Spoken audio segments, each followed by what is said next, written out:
Oh, am I heard? Finally? Alrighty. Hello, good morning, good afternoon, good evening, good night. I am heard.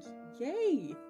Today we are playing Death and Theology. Welcome in. I still need to fix that.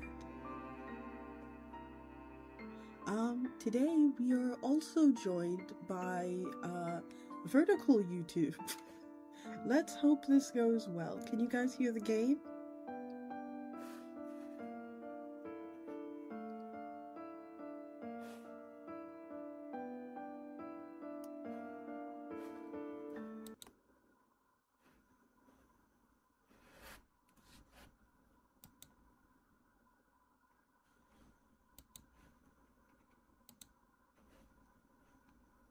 Hopefully.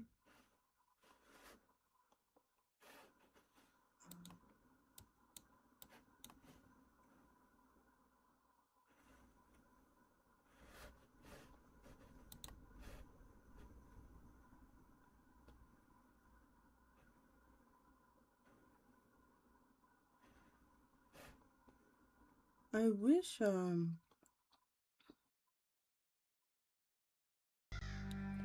wish I could actually affect what plus that. I wish I could affect what the oh thank you. Thank you for the drink. I'm actually drinking some coconut water right now. I wish I could affect the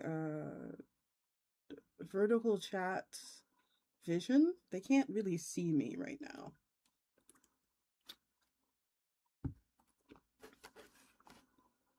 Hold on, let me see if I can move myself a little bit into frame, so this way they at least have me in the...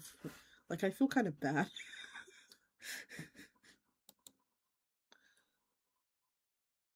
Also, thank you so much for the hydrate redeems, everyone. Oh my goodness. Whew. Alright, I feel like I'm gonna need one. Need them a little. Here. And I'll just occasionally do this. Hi, YouTube!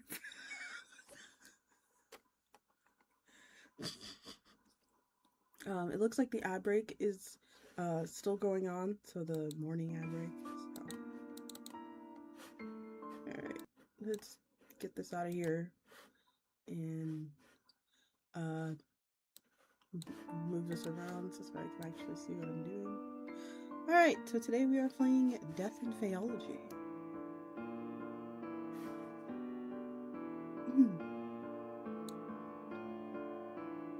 Oh, yay! Congratulations on your watch streak.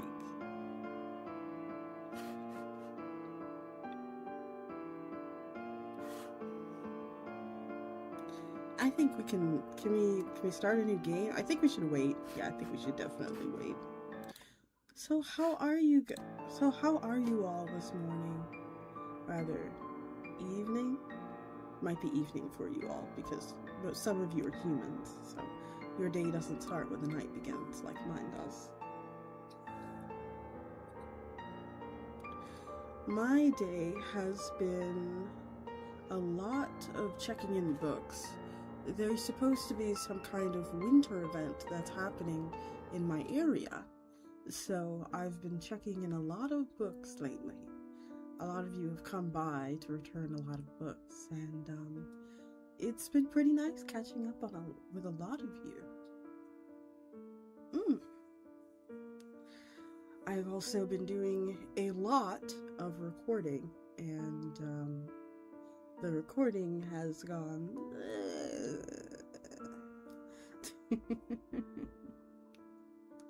I hope you guys are excited about some of the new ASMRs that you'll hear on the channel. One of which may be coming out this Friday. There's another one that's also coming out on Saturday. Ooh,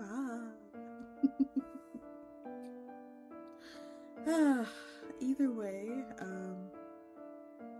it is lovely to see you all, and I'm happy to have you.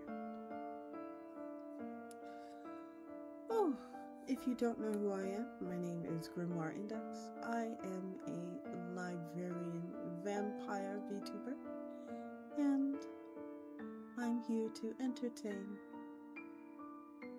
scare, and generally keep you reading more books, not just romantasy, but keep you reading.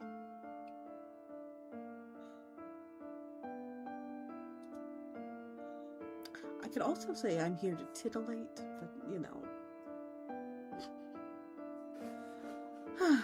Alright. Hi, Miss Grimoire. How was your week been? My week was alright. As I said, just getting ready for the winter storm that's coming. Oh, it looks like the ads are finished. Welcome back, everybody. Let's hit the new game button. What is my name? My name is Grim. Proceed. Oh, we're a teacher! Oh, how choice! Hold on, let me move this over here so this way I can actually read what's on the screen. It's okay. Put me over here.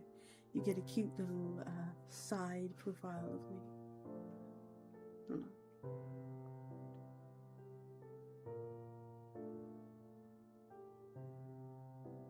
There we go. But yeah, I'm fine. Grading first-year assignments can be such an exercise in patience. I ought to remind myself that Faeology is a relatively recent science, only a couple decades old. My camera's in the way.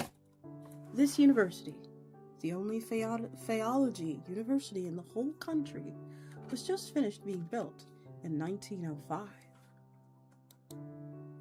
It's still barely acknowledged in the academic field. More importantly, I have to keep in mind that children inherit their parents' prejudices and misconceptions.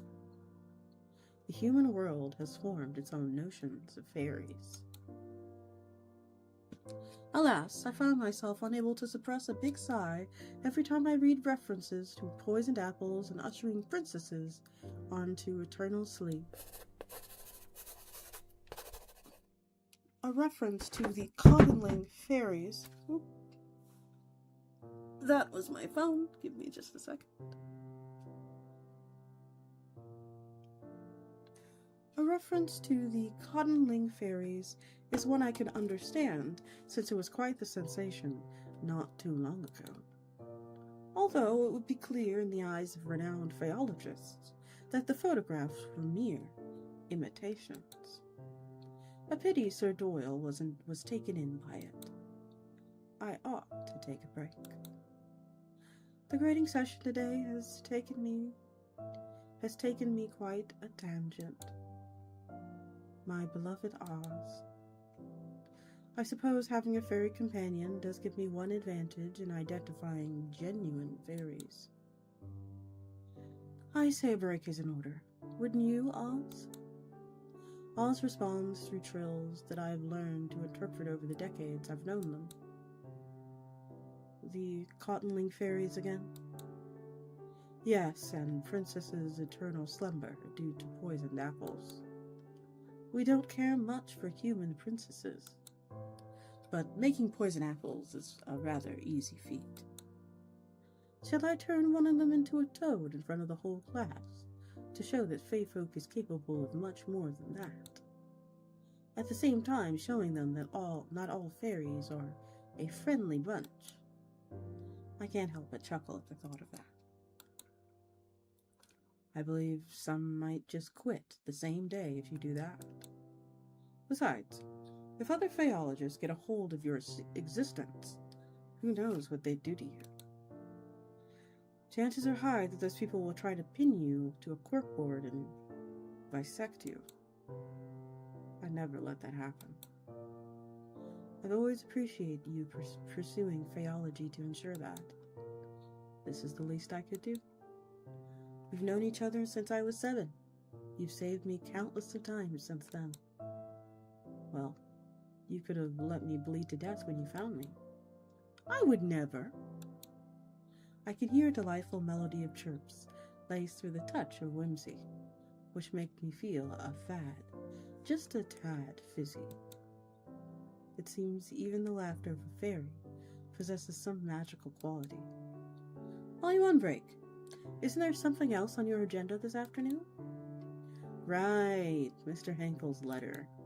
Thanks for reminding me.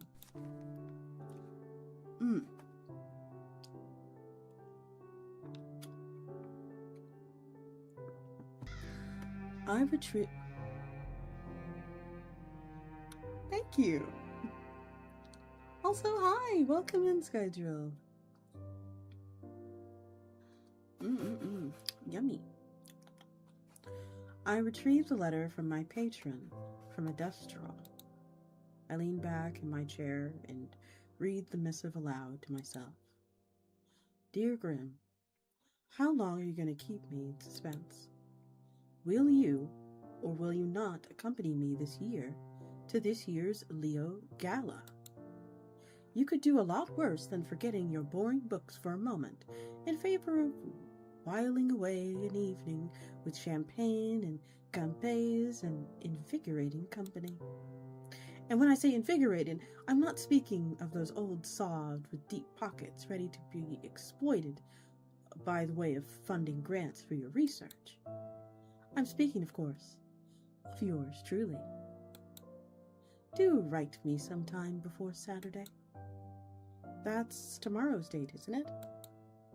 Oh, I know. My delay in responding is entirely by design, I assure you. I hate to be getting looks from the crowd like I'm a wet blanket. Faeology isn't worth my dough, they say. Oz's replying chirp is decidedly indignant. I nod to Oz in agreement before returning to Mr. Henkel's letter. In other news, I've heard that the little Ruthie Blythe caused a minor ruckus in the city's hottest speakeasy. If your old friend, Detective Krause, hadn't been in the area at the time as well, who knows what could have happened? I find myself rather perturbed at this revelation. I would have telephoned Ruthie and asked what the story was, like when we were children. However, for better or for worse, we are not on friendly terms anymore. Oh, ooh. Okay. They're not friends anymore. I resume reading my patron's letter. Speaking of the detective, have the two of you been keeping in contact? He gave me the cold shoulder when I crossed paths with him at last week's benefit. I couldn't help assuming that his persistently frosty treatment of me might have had something to do with you.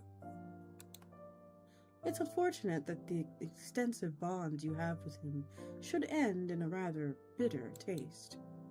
As you have told me more than once, when it was good, there is nothing else quite like it. Oh? Did you see? Were you dating the detective? Yet, you speak very little of him now. Oh, yeah, definitely they were dating. And I find myself wondering if he still holds a place in that guarded heart of yours. Yeah, definitely dating. Yes, the kids would definitely call this messy. Ooh, he's so messy. The letter is signed, yours everlasting, Oscar Henkel. Well, I've kept Mr. Henkel waiting long enough. I press a pen to fresh paper to commence crafting a response. Just then, a familiar rhythmic rapping pierces the silence. I glance in the direction of Oz, but they are nowhere to be seen. Oz must have camouflaged themselves in a heartbeat. I put Mr. Henkel's letter in the drawer before calling out, "Come in, Minnie." Ooh! Hello?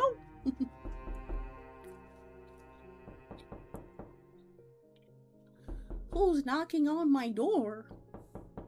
You stop that right now.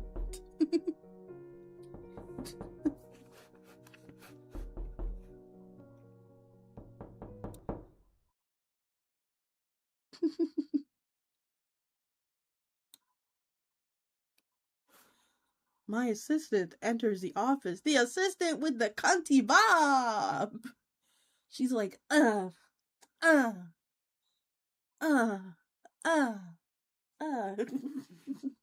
love that. I love that for her. She has such a cunty bob. She's definitely rocking it. She's careful to snap the door shut behind her. Professor. Yes, Minnie. It's like a Tilda Swinton bob. Yeah! It's cute. That is such a cute bob. Oh, Minerva! Oh, I love that name. Minerva is such a pretty name to me.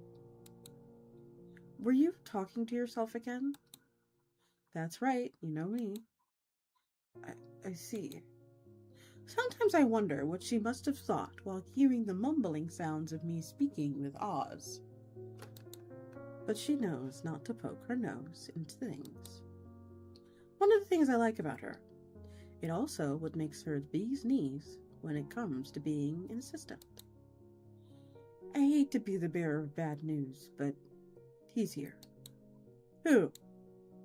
That police detective from the newspapers? Police detective? Even as I echo these two words, there's a sinking feeling in my stomach. You know, the man who made you crumple the papers and toss them in the trash can. In the end, we had to stop our subscription for the dailies. Welcome in! Welcome in, Dragon. Detective Theodore Krause? Yes, that's the one. Knowing Theo is here makes my world go momentarily off kilt. Oh yeah, they were definitely dating. Oh yeah, definitely. They were definitely dating. Ooh, it's about to get messy in here. It's as if, by the magic of the fairy tales, I malign the ink in my patron's letter has manifested him into the reception area. Can you tell him I'm out delivering a lecture on the far side of the campus or something? That depends. Is a lie like that going to deter this man? An astute question. She is truly wise beyond her years. Probably not. He'd happily traverse the entire campus just to torment me, I'm guessing. Alright, let him in. With a brisk nod, Minnie returns to the reception area. I barely have time for steadying breath before Theo barges in. He drops a box on my desk right off the bat. Girl, I get it. I get it. I get it.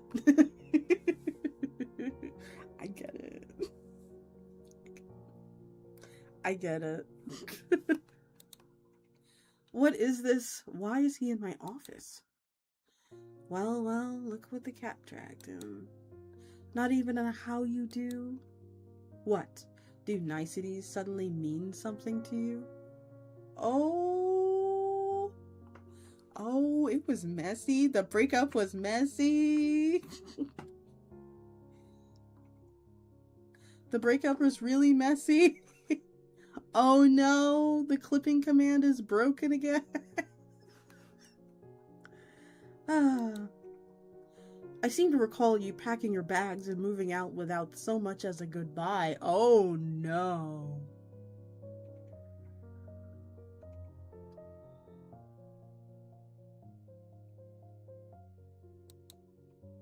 There was no one to say goodbye to. Ooh! And that's how you clear, bitch. Did you find out I left only a few days later? Ooh! I feel like I'm intruding. Like, I feel like should I leave? should we go, chat? I feel hold on. Excuse me. I gotta go. I gotta leave. Sorry. Hold up. You think they're gonna get back together? Hold on. I'm coming back.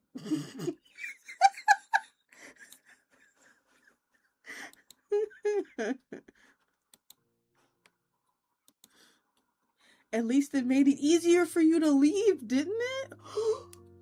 Oh my. There's a tinge of hurt in his voice that I'm only able to pick up because we lived together for several months. It was only several months! How long were y'all together? How long? As my mouth struggles to catch the words hanging in the air, I can feel the piercing, icy silence creeping in. I ought to break the silence before I freeze. What's in the box? He lets out a deep sigh that sounds rather like relief. Your things that you somehow didn't take with you when you left. Even that oddly crafted handkerchief you love so much.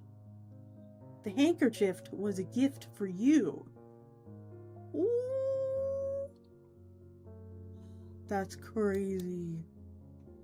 I see the corner of his mouth twitch. He's lying. What should I do with this information?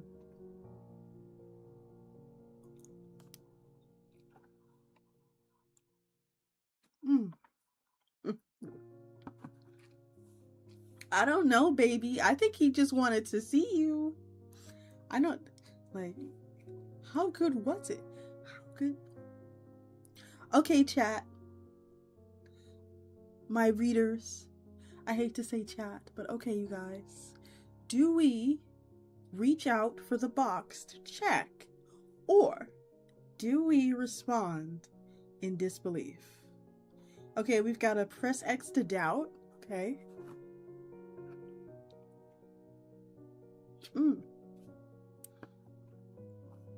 But this is so messy. We just got here. Christ, this is too much for my translator to handle. It won't stop. Here, let me do a quick summary of what just happened then. So the main character, so the professor main character, was seeing the detective character, the person that's currently on screen, and the breakup between the two of them was very messy. Oh, yes, thank you for the poll. Thank you for the poll. On it as always, Doodles. Very good.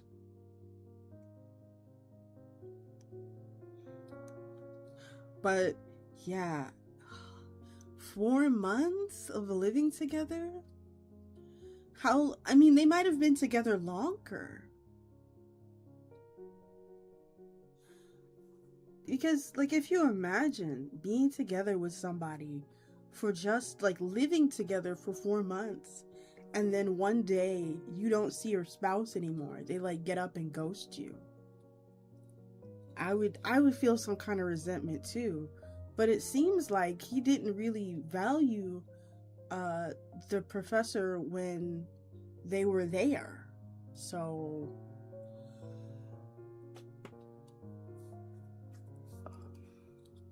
I don't know. Abra, open. Okay. Make sure to vote in the poll. So this way we can please vote in the poll at the top. Also, can you guys hear the game? There is the game does have music.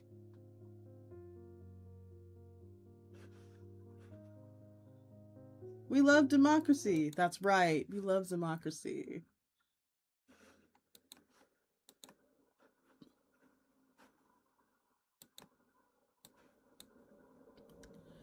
Also, hi YouTube. It's a little weird, but hi.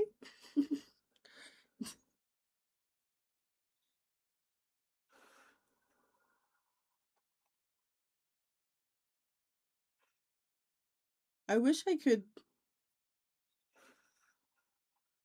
Such vote, such wow.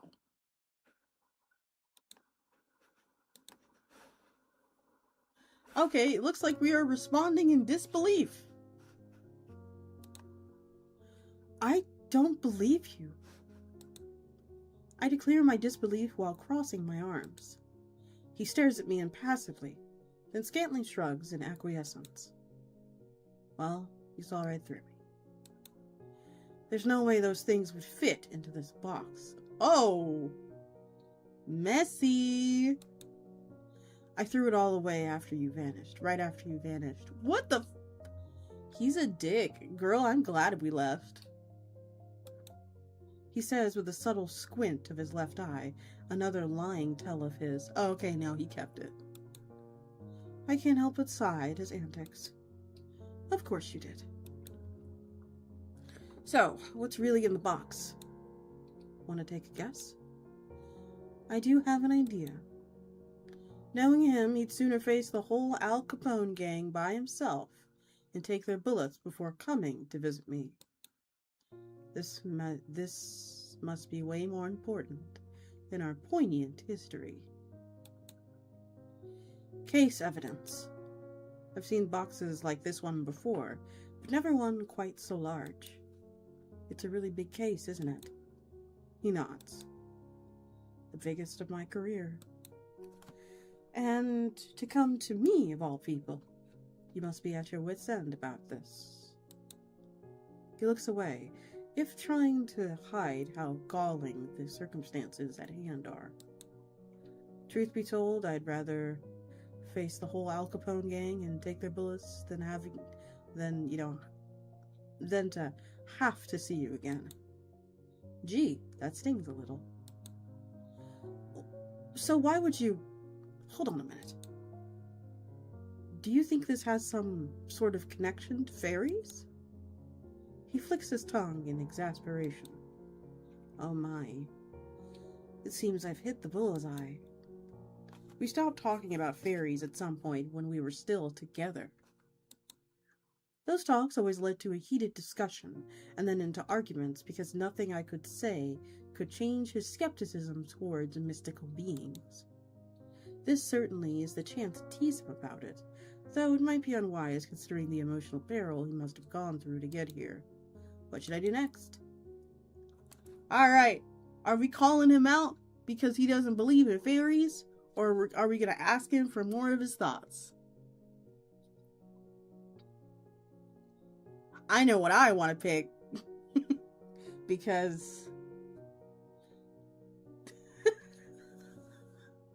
I can't believe we had arguments like I'm a fully fledged professor in a school and you don't believe anything I have to say because you were a cop for some time.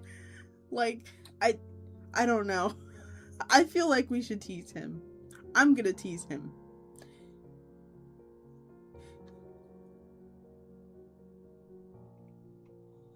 Wow, just like in real life. Another pole super short.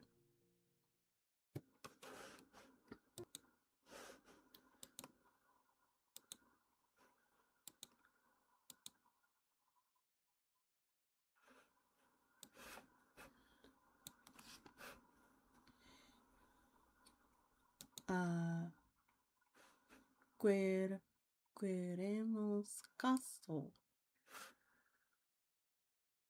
Queremos caso? Is it like... we want chaos!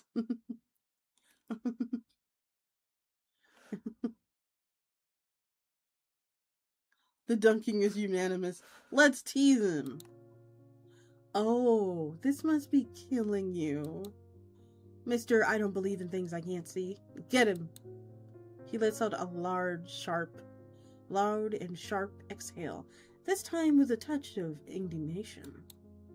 Dry up, will you? I still don't believe they exist. We've been running around in circles with this case. For all I know, the perpetrators could have just been magicians playing tricks.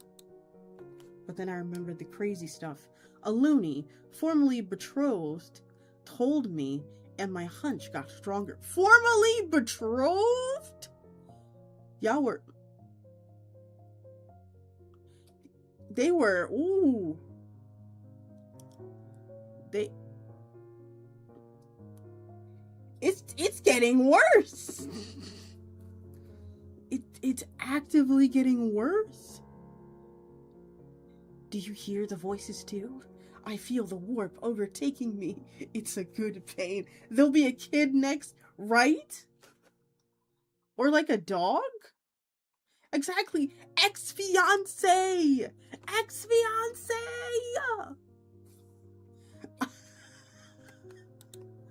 And I ended up here.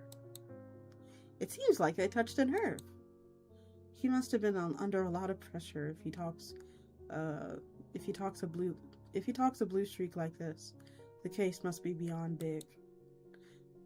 My mistake, I guess. I got a little carried away there. So what makes this case so significant? Why do you think it relates to fairies? Are you even allowed to tell me? I hear the sound of a chuckle underneath the breath, like a bolt from the blue.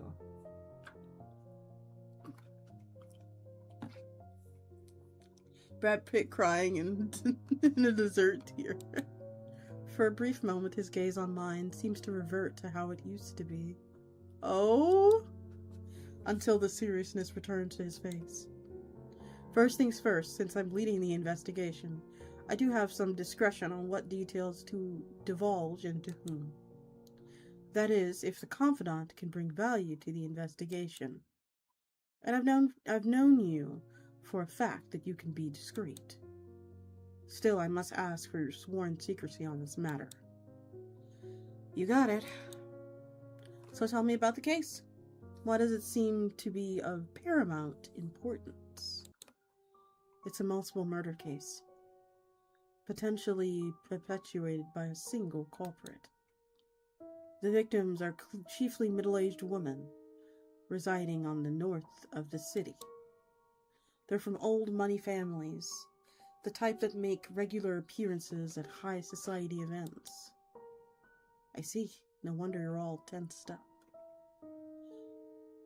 Okay, it looks like an ad is getting ready to start in the next 5 minutes, so keep that in mind, you all. You're telling me. Chief took me off every other case and insisted I put all my time and effort onto this one. It's only a matter of time until the press catches wind and makes a circus of everything. And, with some of the victims' peculiar manners of death, he pauses. This is where the fairies come in. He silently stares and then sighs. I swear I must be losing my mind. You've got this. He now draws in a long, deep breath. 3 of the victims had a matter of death that the unit has never seen or heard of before. The strangest case is one where the body seemingly hardened into bony tissue overnight. Oh, that's a way to go. That's horrifying. Her corpse almost looked like a carved wooden statue. Oh, I've heard of something like that before. Of course you have. I frowned at him. Don't start now. He cleared his throat abashedly. Without finding out what caused these deaths, and more importantly, who did this, the press could spin the stories out of control. I don't want to imagine the look on the victims' families' faces when the papers are making a razz of these poor women's deaths. Besides, what kind of depraved, sick bastard goes around murdering women in such a way? Women! The city is already running on fumes. Crime is becoming more rampant day by day. People shouldn't have to look over their shoulder every night. It's no way to live. Even as he lapses into silence, I say nothing. It's not just a city. The rise in crime is bleeding him dry, too. Yet I am unsure what words could soothe those who are fighting it on the front line. I've never been to where they are. The frown line between his eyebrows grew deeper. You know, considering the victim's background, having these murders being exaggerated in the papers would pressure the families into insisting on closing the case as soon as possible, no matter the cost, no matter who's to blame. You're right. Innocent people are going to bear the brunt for this. This is a terrible situation. I feel my stomach churning. My arms cross on instinct, trying to hold my own disquietude in place. Is there anything you can do? I'm just one man. Try as I might, I can't keep those rotten police brass from lining their pockets. Nothing but a pack of lowlifes in high places. He exhales sharply, his voice laced with contempt. Then he fell into silence yet again. Similarly, words have seemed to abandon me, as I can't shake this feeling of helplessness crawling under my skin. After a moment, he meets my eyes once more. Well, you're a good listener, better than most. He curls his lip into almost a smile. I don't mind it at all. Thanks. He clears his throat once more. All right, let's get down to brass tacks. This box includes case files, crime scene photos, and a couple of blood samples, which I was able to request to bring to you, and several other pieces of evidence. Other than the strange matter of deaths I've said, forensics was puzzled too by the blood samples. How so?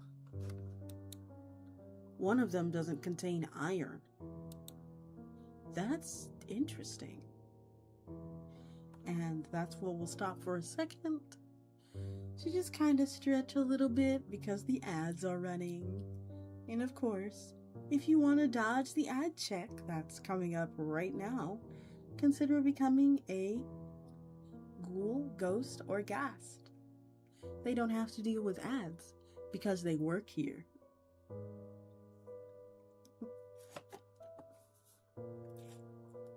Anyway, how are you all enjoying the story so far?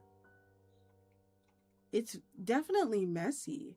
I can't believe they were betrothed to one another. That's crazy. So, I have a couple of questions. So if who do you think who proposed to who? Do you think the detective proposed to the main character? Or do you think the main character proposed to the detective? And where do you think, did you think I think they would probably do a courthouse wedding, I think.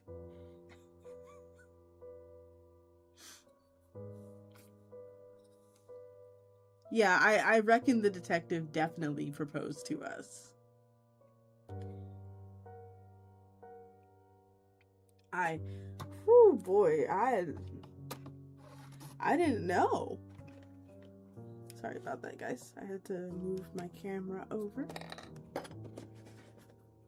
Moving my camera over for the time being. But yeah, oh my goodness. I didn't realize this was going to be so messy. I like it.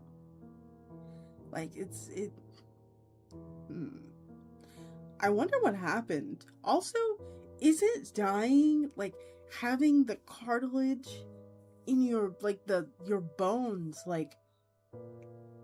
essentially grow over your skin, pierce through your pores and just essentially mummify you from the inside out. Oh my goodness. Thank you for the hydrate.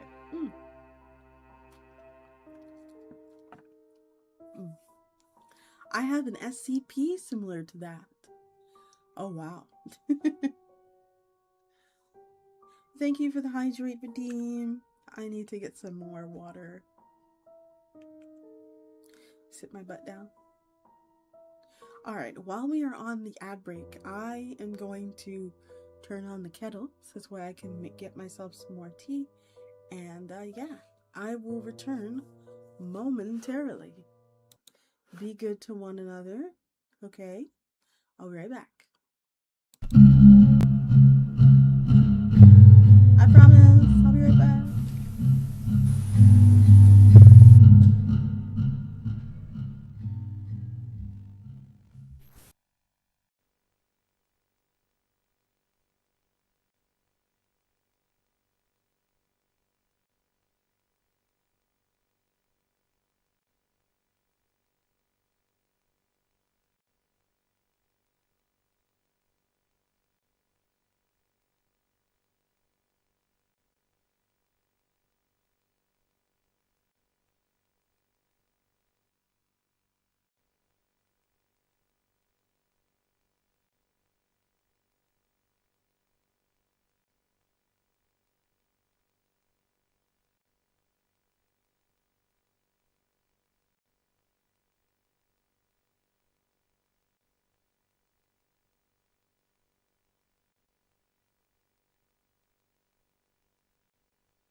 Hello, I am back.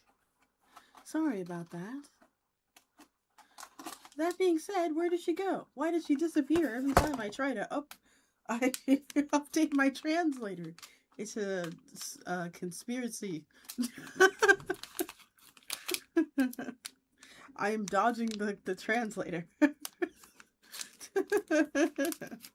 Sorry, I had to use the restroom, and I also wanted some tea. Today we are drinking Numi's jasmine green tea. It is a green tea with jasmine flowers in it, and I think it is rather nice. Quickly puts out the fires. What happened while I was gone?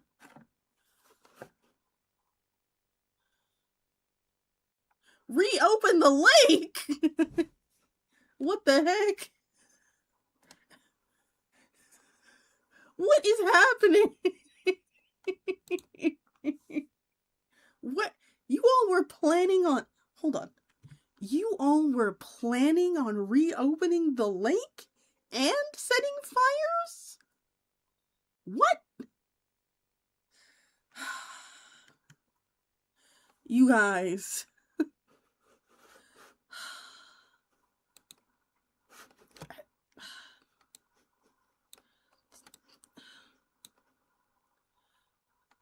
The fires were not my fault. What?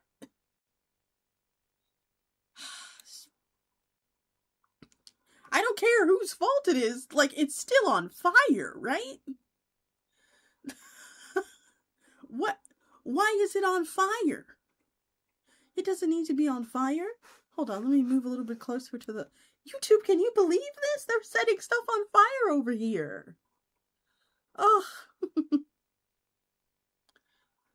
I don't know, ask Doodle. Everybody's getting grounded. Everybody gets grounded immediately. Alright, let's get back to this game. That's interesting. Nothing surprises you, does it? All about this peculiarity. Okay, drinking water is important. We don't want you to get a horse. Nope, I do not want to become an Umamusume.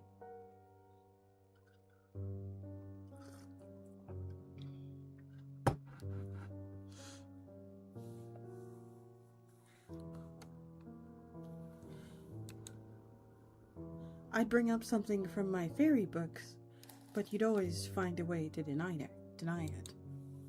You're right about that.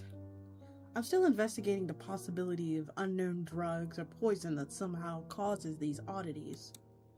But I'd be a fool not to go after my hunches and look into all possibilities. What about robbery? It's ruled out. No fingerprints, no evidence of breaking in. Nothing had been stolen. And motives? Revenge? We're still interviewing the city elites, looking for the possible motives. But it takes time. You know how it is. Yes, of course, I'm sure they're very busy.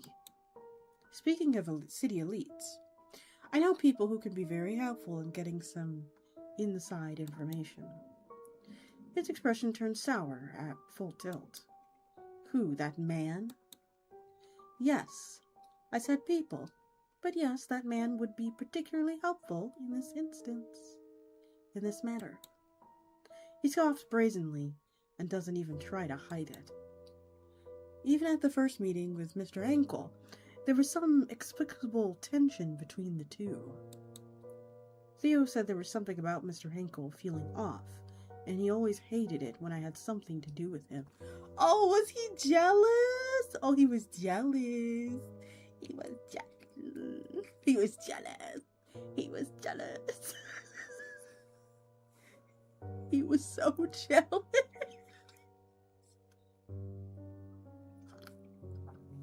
Well, I figure, I don't know. I don't know. He takes me dancing. What do you do? Though it may just be jealousy in disguise. See, the MC clocks it. You know I'm right.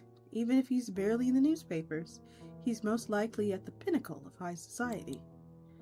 And I don't think he'll mind if I asked him a few things about this. Why, of course. He's always got a soft spot for you. Hell, he's probably carrying a torch for you for a long time, judging by the way he follows you everywhere. Well, he happened to be interested in Faeology and has a lot of money to allow its development. Look at you, all ready to defend him. What are you two, an item now? I might have steered this reunion back to where we were months ago by bringing up Mr. Henkel. But it was necessary to mention him. I don't know anyone else who would have that much information about high society. Besides, there has never really been anything. Even if we did go to fundraising events together from time to time, it was strictly business. Yet again, Theo seems to lose his reason whenever we talk about Mr. Henkel. I don't have the time or energy to argue with him. What should I do? Oh boy. Alright. So, do we tell our ex? Try to make him see reason, a detective, or do we explain the truth of our relationship with Mr. Henkel? I don't know.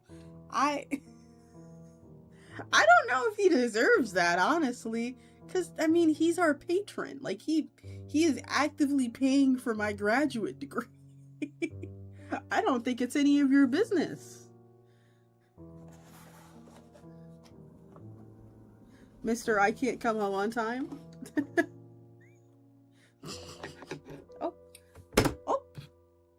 I'm sorry, Xavier. Please stop running away. I'm sorry, Xavier. Stop running away. Can you tell where you guys are on the screen? You guys are over here. You guys are over here. And let's see. The camera is like over here, so hi camera. Yeah. I think I will explain the truth about the relationship with Mr. Henkel. We're not anything. We go to fundraising events from time to time, but these are work. I have to get my money from my research from somewhere, you know. Our relationship is strictly business. He gives me a dirty look. Sure, I believe you. No, he doesn't. Besides, what I do with him is none of your beeswax. His voice becomes even more irritated. That's right, it's not my concern. Do whatever you want with him. Just make sure he can keep his mouth shut about the case. I can't help but groan at these turn events. I will. While we're on the subject of useful allies, you mentioned before about blood that doesn't contain iron. I can take the blood samples to the university's chemist. She's good at what she does. And she's from a rich family. She might know some of the victims or their families at least. I'll trust your judgment. I'll take it as this agreeing you to help. I'll take this as you agreeing to help with the case. That's right. There are lives at stake. He let out a soft smile, as though in quiet agreement with what I just said. Thank you. Well, if you think it'll be helpful, you can ask the people you mentioned what they know using these evidence items. But the case files are for your eyes only. Understood. Damn, that was cheating. Y'all didn't answer, so I just picked. Suddenly, a realization comes to mind. Does this mean you'd be willing to hear about fairies? About Faeology? That depends. If it was indeed fairy doings, And if through your investigation you can provide solid theories on 3 things, the culprit, the method of murder, and their motives, supported by evidence, of course, I'm sticking with the idea that there is a logical explanation, an earthly one, for now. Fair enough. I wager that we have approximately 24 hours to get some sort of answer. An answer that makes sense. I can feel the papers are getting close to getting the story. While you're investigating this lead, I'll look further into unusual drugs and poisons. How about it, Faeologist? Do you dare take on this challenge? Do I?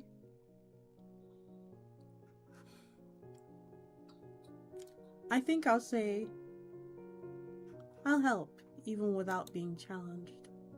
Even without being challenged, I'll still help you, you know? He stares at me impassively. Of course I know. Well, if you need anything from me, you could just ring me. Very well. But you need to promise me that you'll not just hear me out, but also keep an open mind on varied topics if I succeed in what you asked. I promise. But I can't promise not to scoff from time to time. Let's have a sip of tea.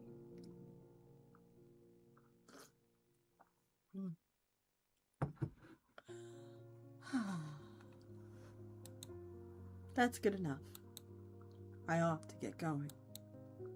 Maybe this will be an opportunity for you to increase Faeology's credibility in the eyes of the academics.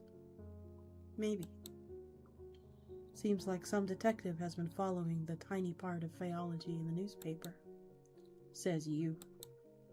The one who had to stop the daily paper subscriptions just because some detective kept getting in the headlines.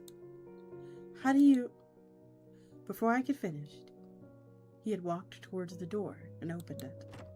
See you tomorrow, around the same time. Oh, do we still hold a candle for him? I hear the door closed.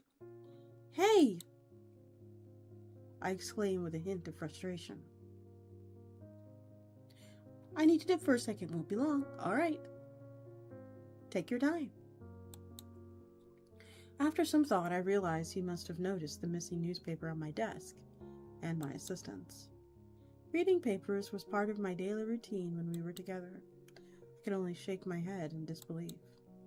He hasn't changed much either. As I'm reminiscing about a few moments of our past relationship, Oz reveals himself again, now that we're alone. Hoi! Hoi! That was quite the reunion. It was quite the reunion indeed. He hasn't changed at all, has he? I suppose. Although, you don't have an obligation to help him. I know. But I've already agreed. Very well. Just don't overwork yourself. Yeah, thanks, Oz. I find myself slowly drifting into thoughts. A victim's manner of death, hardening into bony tissue, could be one of the fairy's curses. Ossification. If only I could ask Oz whether a fairy was behind this, and which one, but it's not that simple.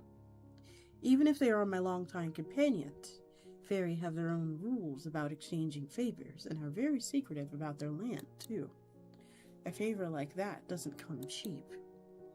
At least I'm stocked up on milk and honey for small requests. Speaking of requests, I should get started on a reply to my patron's letter. For some reason, he seems to be more insistent this time I come with him to the gala.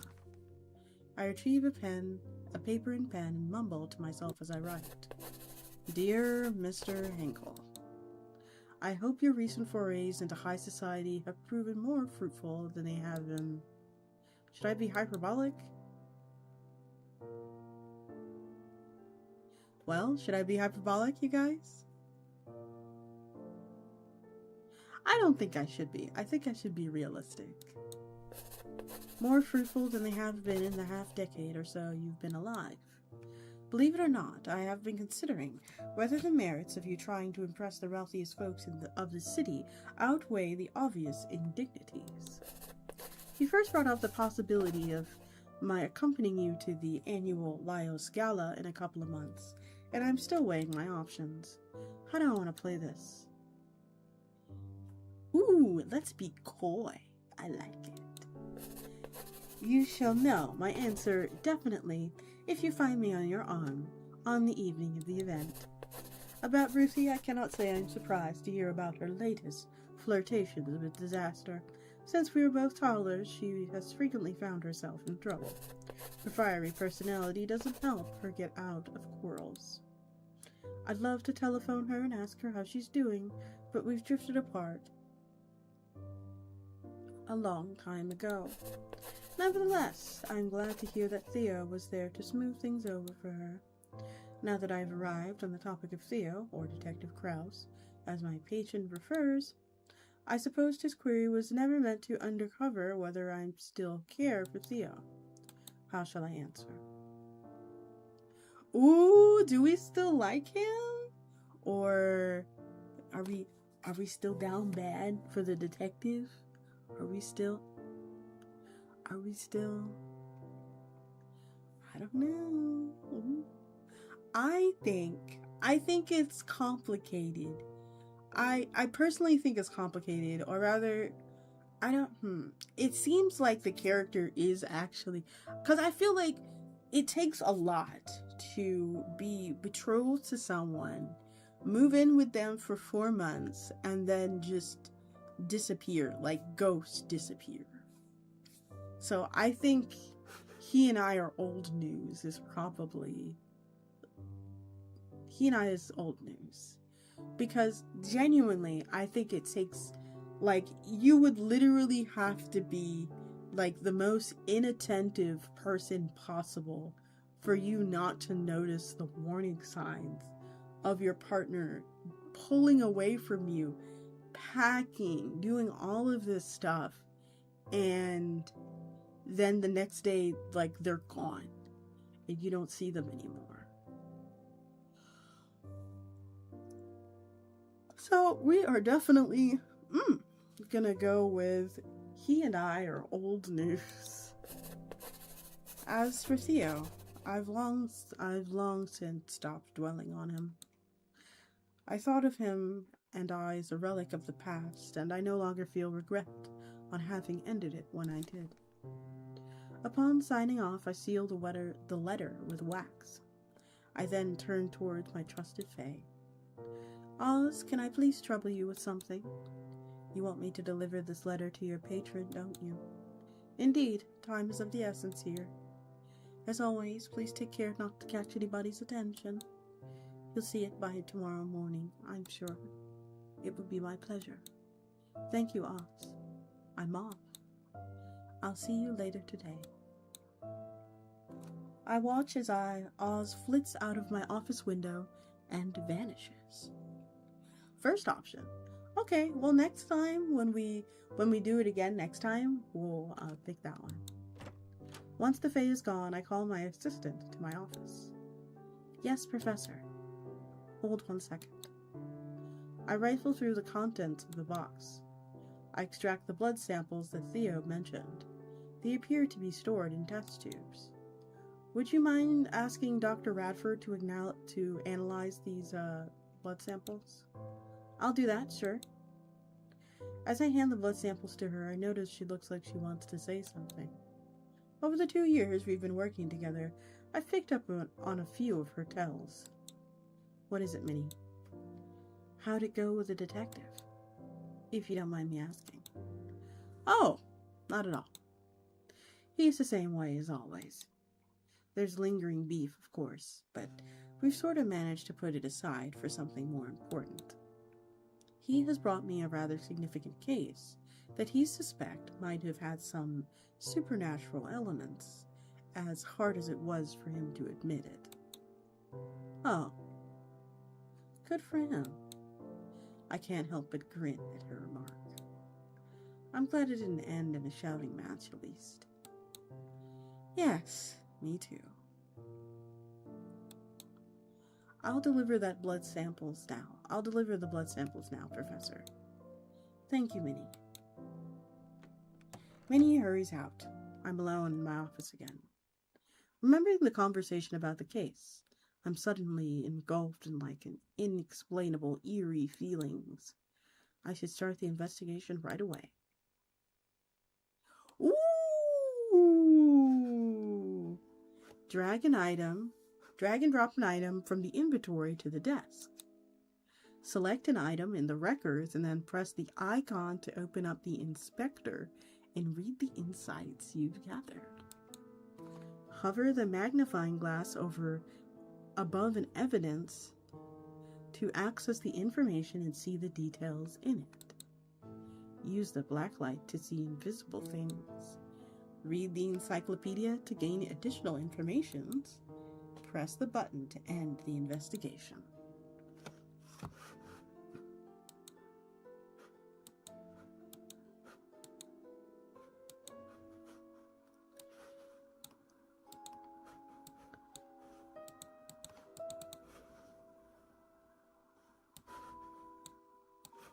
Alright.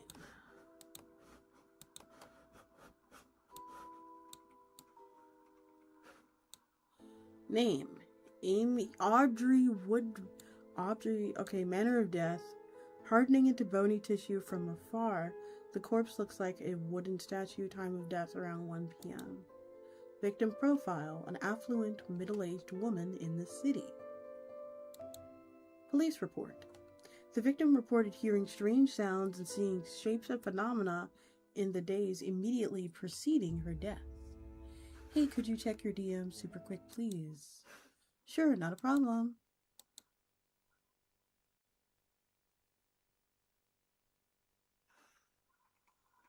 Oh,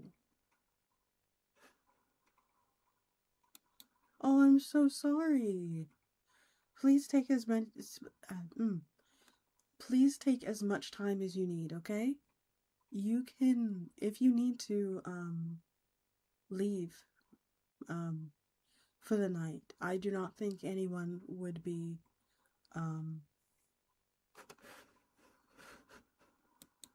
I don't think anyone would fault you for that, by the way.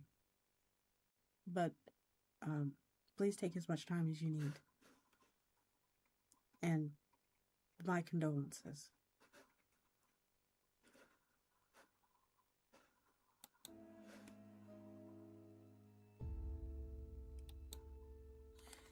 The interviewing officer suspected, due to the victim's strange behavior, involvement in occult matters. Forensic report traces no drugs, poisons for what could be extracted from the body. A further autopsy is still in project due to the victim's matter of death. Woodridge. Now that is a familiar name. Oh. Name: Suzanne Moore. Age: 40 years old. Manner of death: refusing to drink anything but her own blood. Time of death: 11 a.m.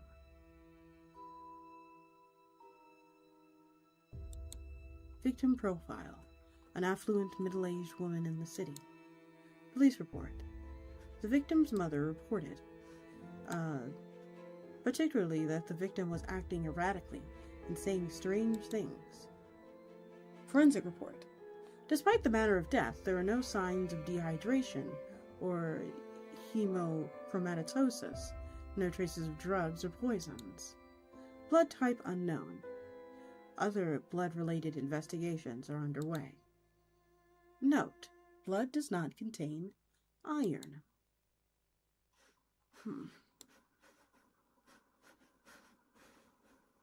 Let's put these two off to the side, because we've already read them. I wish we can open them up.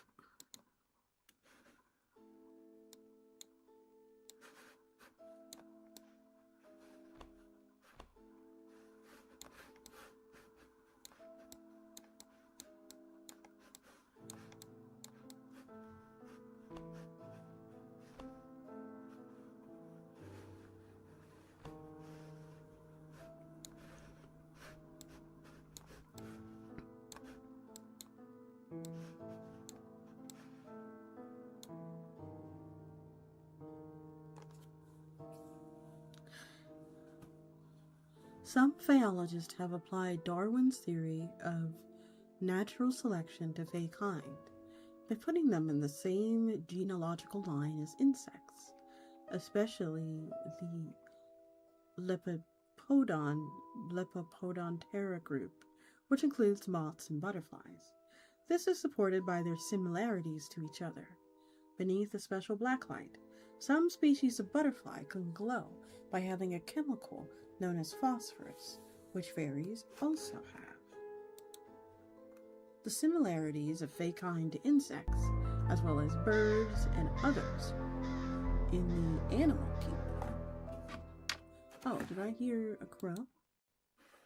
Ah, welcome to the library, Paradoxica.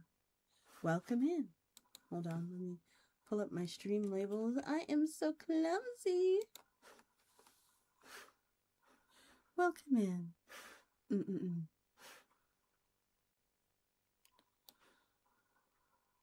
Oh, Assure. Oh, that's like Assure the thief. It looks like we will be taking a quick break because ads are coming up. So don't worry, I don't read when ads are here, so this way you don't waste your time.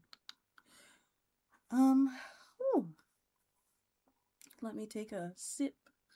Sip. Are you guys enjoying the files, the game so far? I'm really excited to, like, really get into the meat and potatoes of investigating.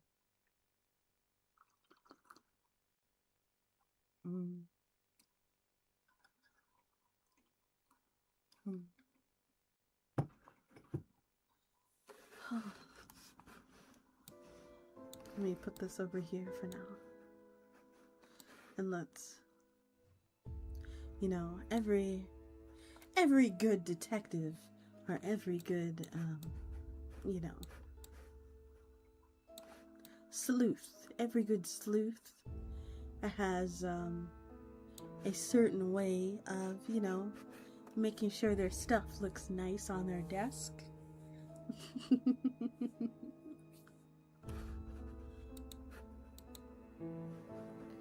Okay, so this is the lady that died of bones, and this is the lady who died because she drank nothing but blood.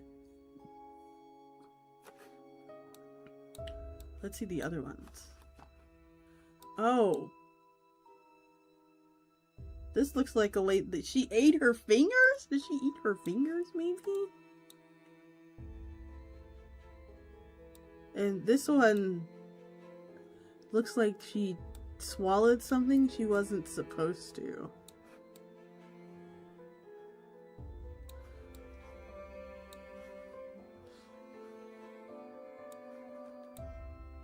Okay, so that's 4. Excuse me, this is 4. And this is case 3. I'll put this over here. There we go. Finger food. So have any of you... Hold on. Do y'all remember Chaos Head? Did any of you watch that anime or like any of those? That's what that immediately reminded me of. Chaos Head. Whose eyes are these?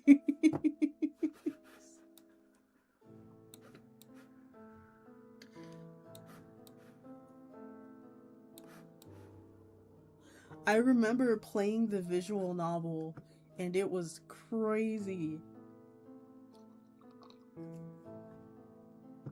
Because you had to essentially relive like all of the things that happened to the people. And like one person thought that her fingers were like chicken skewers. Like the most delicious chicken skewers that anyone could even possess. And so she starts like snacking on her fingers.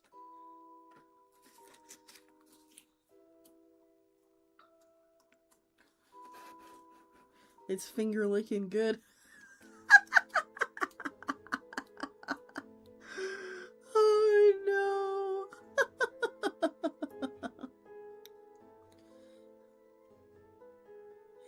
know it's so good when it falls off the bone, baby. Welcome back, everybody. Let's go ahead and read case file number 3.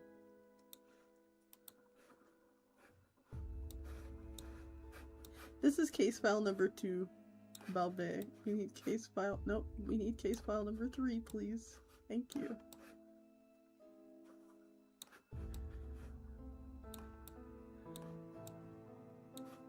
Thank you. Put this over here.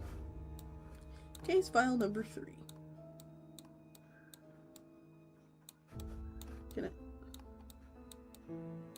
said, ooh. Thank you. Etta Nibbit, age 64 years old. Manner of death, gnawing her own fingers to the bone. So we were right. Alright. Time of death around 10 a.m. Victim profile, an affluent, middle-aged person. The friend of the victim reported that she had visited the victim's residence to drop off an invitation shortly prior to the victim's death. The friend also wanted to check on the victim's well-being, as she had allegedly been acting strange at a party the night before. According to the friend, she witnessed an emotionally charged conversation between the victim and a young factory girl. However, the friend didn't think much of the interaction at the time. At the crime scene, the invitation card dropped off by the friend was seen close by to the victim's court and was taken in as evidence. Forensic reports. No traces of blood or poison. Blood type unknown. Other blood-related investigations are underway. Note: blood does not contain iron. Okay, so her blood did not contain iron either. Excuse me.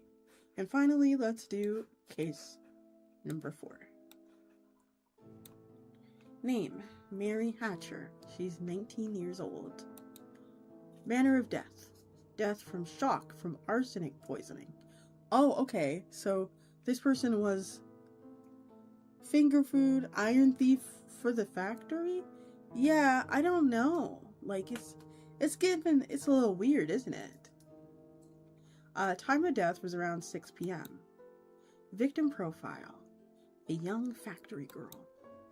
Despite not fitting the trend of the previous victim profiles, she has been preliminary included in this case because she was seen having a heated conversation with the third victim shortly before that victim's death. Oh. Graham, I wanted to ask you a question. Do you think the sound from your microphone is too low? I think it's because you already speak a little softly, so when the announcements come on, I often get startled by the noise. This isn't a criticism, it's just a question I have. Is my microphone too low?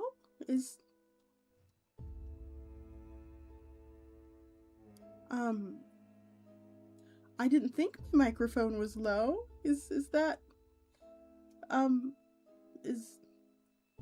Oh my goodness.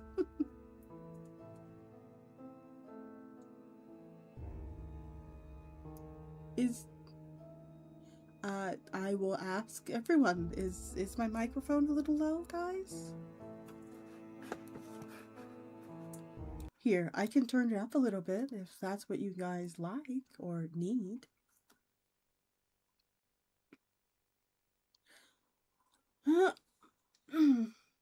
Oh, especially since, yeah, it is, Oh, thank God. Not an ASMR day. Definitely not an ASMR day. Here. Let me make it just a little bit louder. Just a tiny bit louder. Okay. How about that? Alright.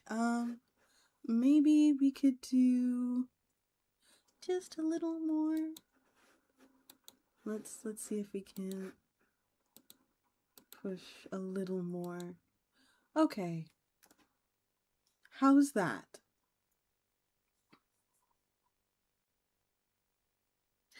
Despite not fitting the trend of the previous victim profiles, she has been primarily included in this case because she had been seen having a conversation with the third victim shortly before that victim's death.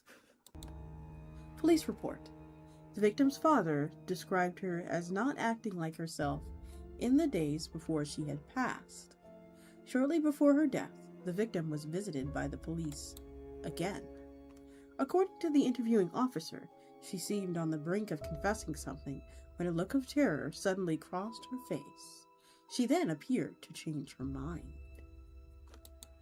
She hurriedly left the station without saying anything to further the Prior to death, the victim suffered from violent abdominal cramping, followed by diarrhea and vomiting, consistent with the effect of arsenic poisoning. Traces of said poison could be found in blood type A and the glass she was drinking from near the time of death. Yeah, like something scared her that she had to die. Note, blood contains iron and other elements commonly found in human blood. Yeah, they had to. Let's try the black light. These pictures.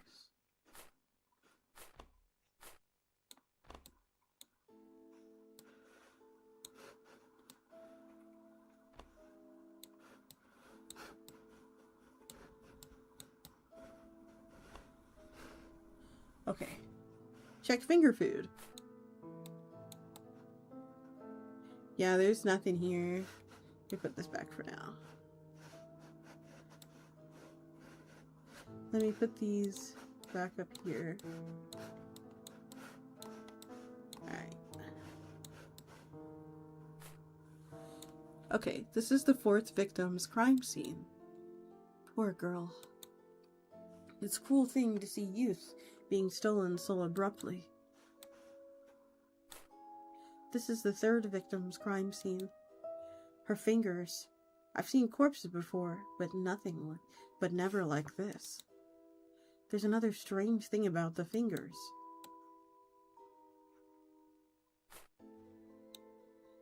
Okay. Her complexion. It's not quite the pale hue of death. Far paler than it should be possible. Almost drained of color. Huh? Something's odd with her fingers.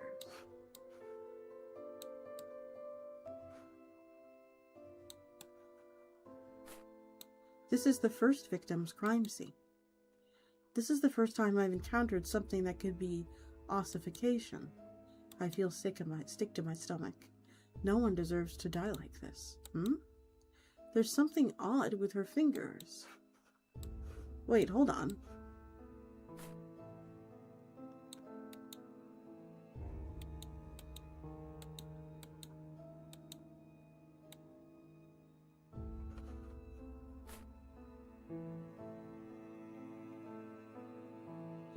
What do you mean?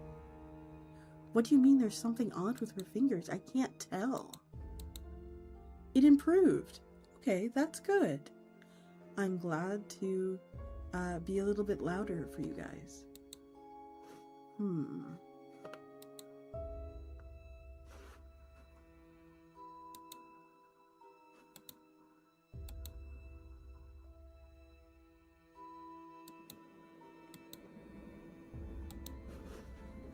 Alright, so let's put these over here. Let's open up our Fae encyclopedia. Move this over here. The similarities of Fae kind to insects, as well as birds and others in the animal kingdom, manifest in terms of the variance of fairy magical abilities.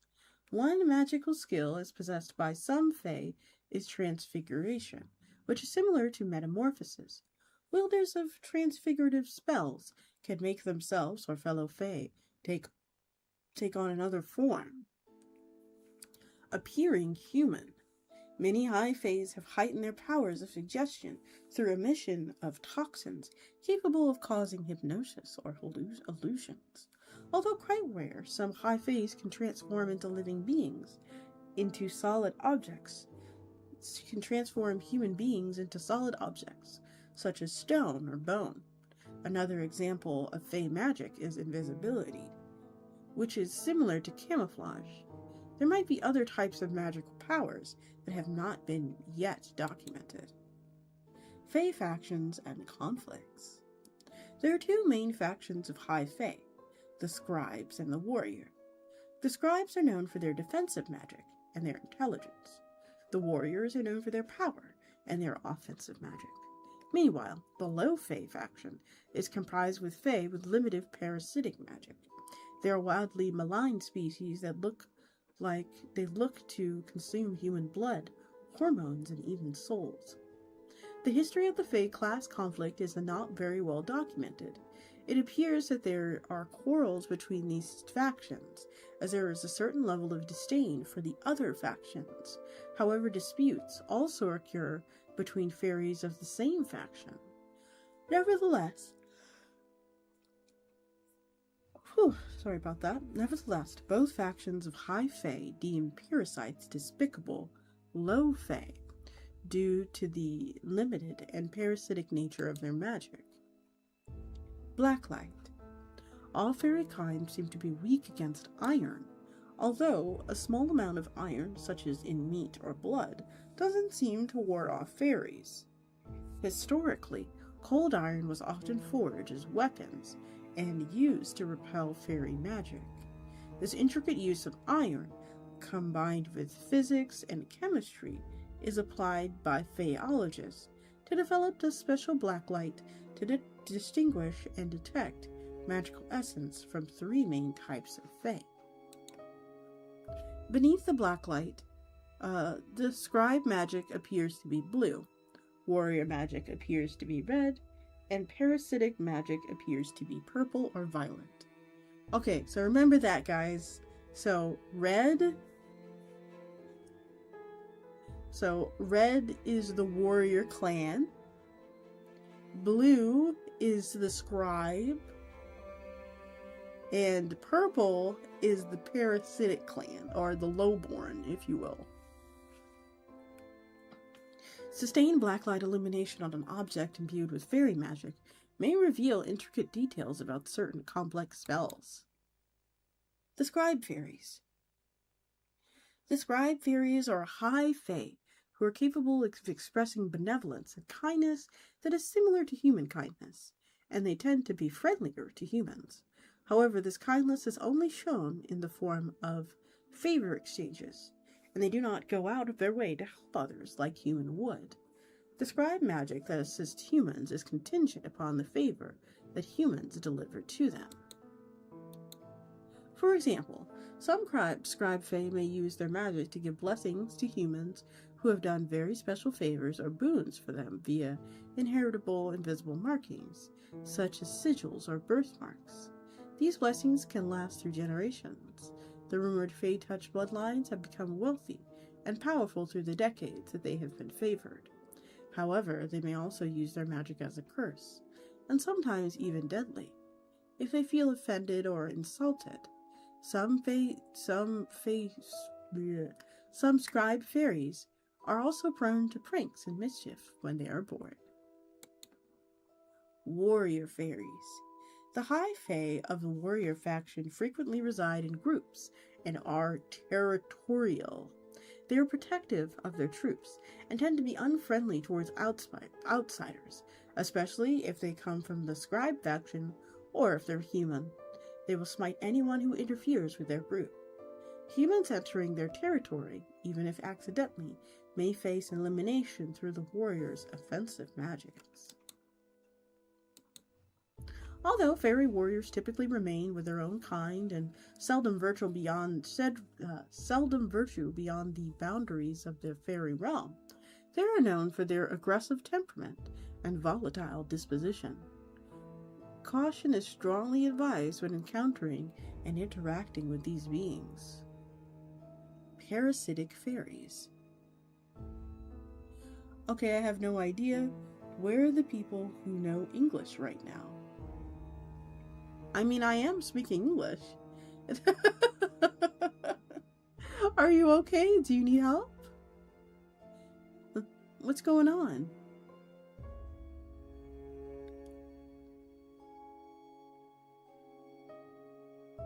I am definitely speaking the Queen's English.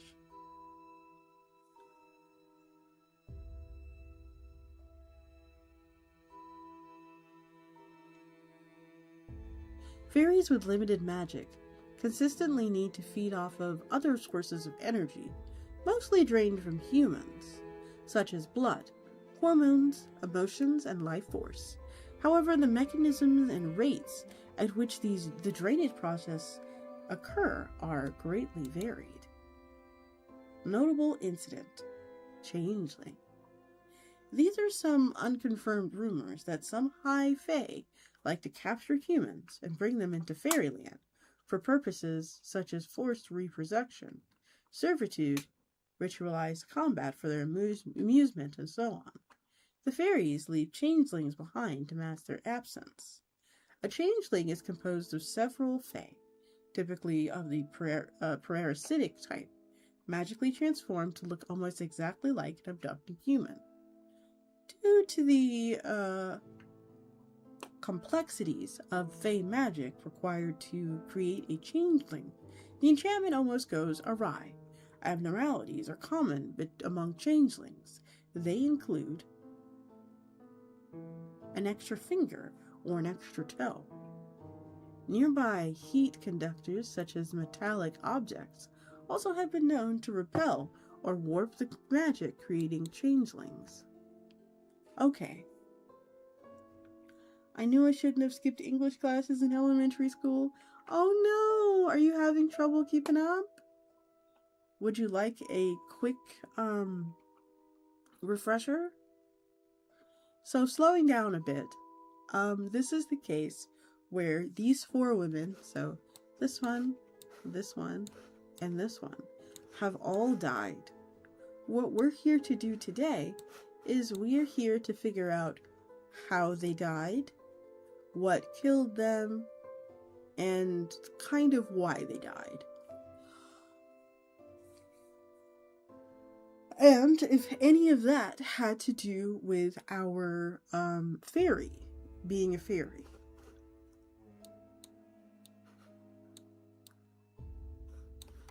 So let's...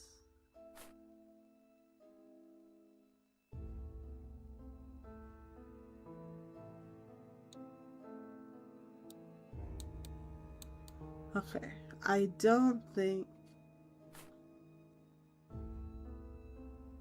there's anything here. Oh, wait.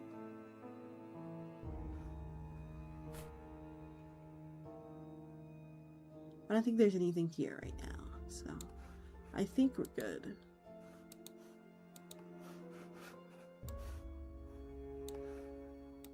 Was there anything else? Let's put all this back.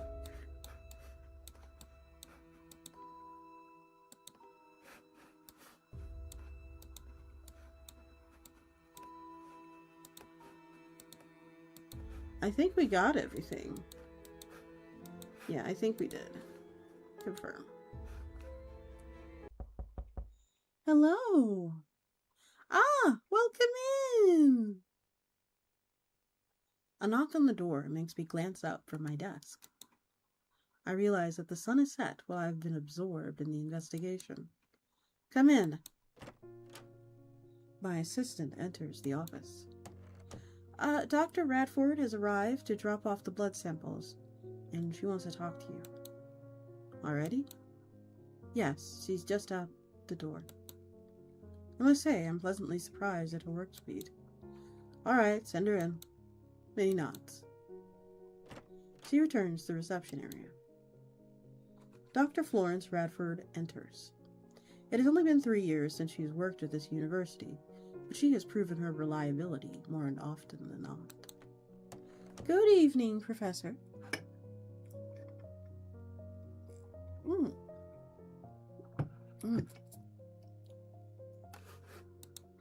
Good evening, Doctor. Dr. Radford hands over the blood samples. She also gives me her lab report. Here you go. Thank you. So what have you found? The most peculiar thing is that there is no iron in one of the blood samples. Say, is this fairy related? Her question prompts me to ask myself, to what extent of the case can I divulge to her? Theo to say I may ask the patron, or her for information using some of the evidence. Although she has knowledge of fairies and their curses, can she handle seeing some crime scene photography? As I return to my thoughts, I notice her voice has taken on a higher pitch. This is so exciting! Are you working with the police? Does it mean we'll get better credibility in the eyes of the public? Oh my, we're going to be in the newspapers, aren't we? And not in one of our usual corner spots, too. Oh, I can hardly contain myself. It appears she took my silence as a yes. It's good that she's excited about the possibility of advancement for Faeology, but her cheerful disposition can sometimes be overstimulating. As if on cue, a knock on the door arrived to spare me. This particular sound is familiar, more familiar than when my assistant knocks. Special delivery. Mr. Henkel's hands are empty. And pray, what might you be bringing for me? Is it you? Are you the special delivery, Mr. Henkel? If you wish to call me special, then I certainly won't stop you. Oh, but I did bring a box of huckleberry muffins for your office. Minerva was instantly enamored by their buttery scent. She is currently feasting on them. We can only hope that you'll leave a muffin apiece for the rest of us. Hello there, Florence. I didn't expect to see you in this office. Hello, Mr. Henkel. Fancy seeing you here. Although you do have a habit of making this office your sole stop on campus. She chuckles. This is just because where all my monies went. A well-spent investment, nevertheless. He makes a retort at Dr. Radford, but throws a subtle smile in my direction. How cheeky. So, Florence, what's been occupying your time as of late? She looks at me briefly, possibly wondering whether she should tell him about what she did for me. The usual matters, I suppose. I tried asking your father about you at the last soiree. However, he confessed he didn't have the faintest idea. You must tell me more about your chemical research one of these days. The colorful pursuits of you young academics thrill me to no end. You know I can't share all that much, Mr. Henkel. Of course, you find yourself in a position to become the chemistry department's benefactor, then all their secrets are yours. A more playful giggle escapes her lips this time. I'm afraid I'm all tapped out, financially speaking. Oh, I'm not buying that one for a second. He's telling fibs, isn't he, Professor? Well, now, I certainly don't want to get into the middle of money talk of the rich. I wish I had that information, Doctor. It would make proposing research much easier, with a little bit of a delicate leverage naturally.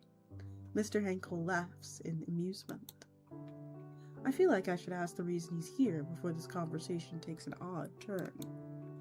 On another note, Mr. Henkel, did you get my letter? Is that the real reason you dropped by? Upon recalling that I asked Oz to insert the letter into his mailbox only this afternoon, I'm about to retract these questions. Unexpectedly, he bows his head in assent. Your words have always had this immense impact on me. Perhaps this is why you are such an efficient educator. Whenever I encounter your written language, I long to hear it spoken post-haste. Are you putting a spell on your letters by any chance? I think you're the one with all the spells, Mr. Henkel. Your muffins, for one, have always been successful in getting Minnie's guards down. Oh, dear, you two are making me blush. I suppose it's time for me to take my leave and let you both be. I'm due somewhere shortly anyhow. Oh no, that may not be necessary. I can't stay long either. Mr. Henkel lapsed into silence as he continued staring into my eyes. It is difficult to maintain eye contact with him, but even harder to look away. I wonder what I should do. I ought to discuss the case, but both seem to be in a hurry. Should I tell Mr. Henkel to return another day, since I need to have an important conversation with Miss Dr. Radford right away? Or should I dismiss the chemist and meet with my patron now? There are benefits to either choice. Soliciting Dr. Radford's opinion may be a good idea. She could share more insight onto the chemistry of the case. Her parents own a successful company that produces the powder makeup in evidence. She would also know about the social happenings among the wealthy elites.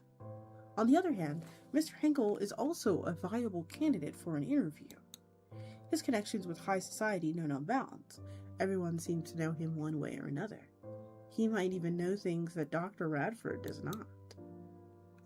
Since he's been funding my research for a long time, he's also more familiar with varied topics. Whom shall I interview? Ooh. All right, my readers. Which one? Do we talk to the kind of my patron who has been kind of helping us along the way, or do we talk to essentially our forensic chemist first? I believe whomever you don't speak to now will speak to later. I personally think we should talk to our patron first and then talk to the chemist.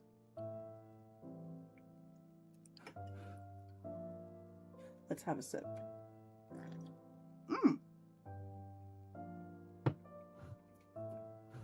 That is good. Ooh. It looks like the ad is getting ready to start, so I'm going to pick Mr. Henkel first. And maybe we'll come back to this. Yeah. Mr. Henkel, would you mind staying a while? I'd like to discuss something. Not at all. I'd be delighted. Has been fun, Grim, but I've got to get going. Good luck detecting. Thank you. Thank you so much. And thank you for coming today. It was a pleasure to have you. Everyone say goodnight to Dragon. While I move my camera over because I'm tired of having... Oh no! When you close VTube Studio on your iPhone, that's amore.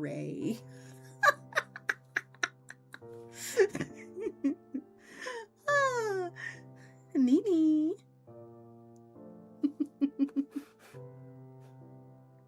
Not at all. I'll be delighted. I turn back towards the chemist. Dr. Radford, thanks again for analyzing these samples. Your assistance has been invaluable. Please don't let me keep you any longer today. You're quite welcome. I'm always happy to help.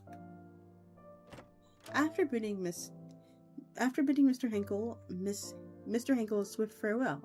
Dr. Radford is out the door in no time. What did you want to talk to me about, my dear Faeologist? I gesture towards a large box on my desk. It's a box of evidence for a multiple murder case.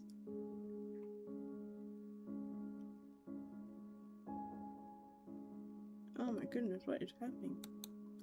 Is it from Detective Krauss? It is indeed. He brought it to me this morning. You haven't seen the detective in months, have you? How'd that visit go?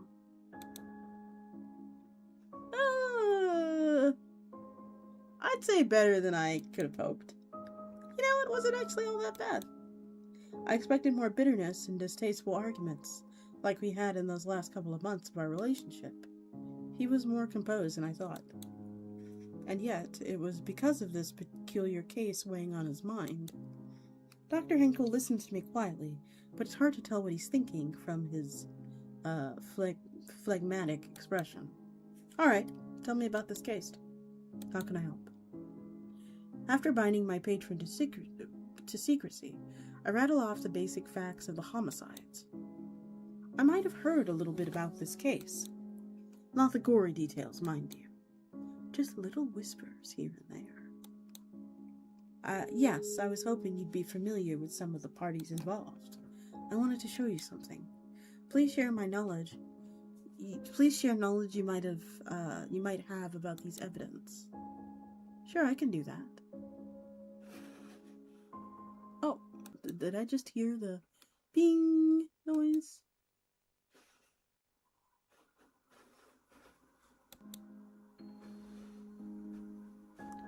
Oh, okay. Record. Oh.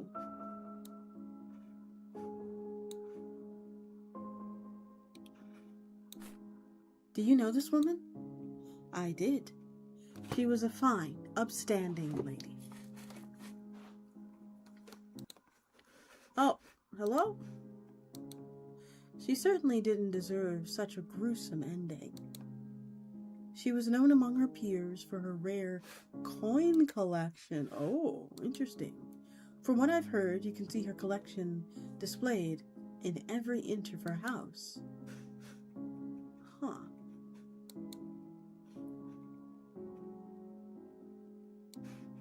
Okay, so did we do this one? Oh, how awful. I was familiar with Madame Moore. Through the grapevine, I heard the devastating news of her death. I often interact with this exceptional woman and her sprightly spouse at high society events. They are both gracious individuals.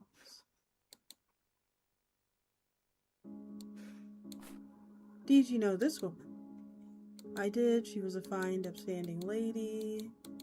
Okay. Alright, her. How terrible. I knew Madame Woolridge.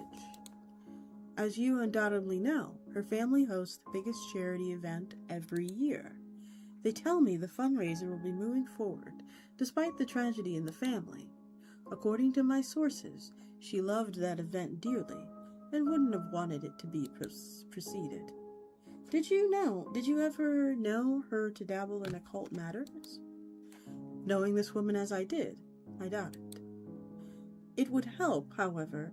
I heard several elites are members of a clandestine occult group. I've only heard the name the Golden Dawn. Hardly anyone knows about its existence. But you do have your way of knowing, don't you? I say teasingly, and he responds with a sly smirk. I do indeed.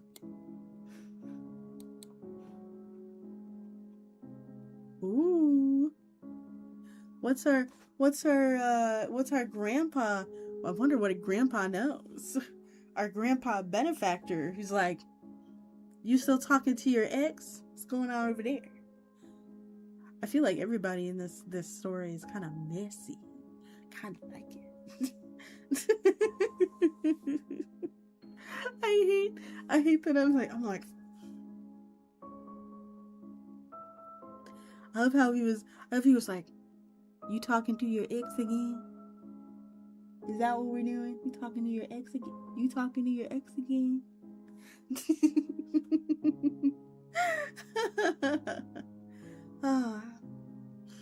Are my readers enjoying this story? I am personally loving it. I relish detective stories and detective novels. We're gonna take this moment to do a nice stretch, especially when it comes to my old back.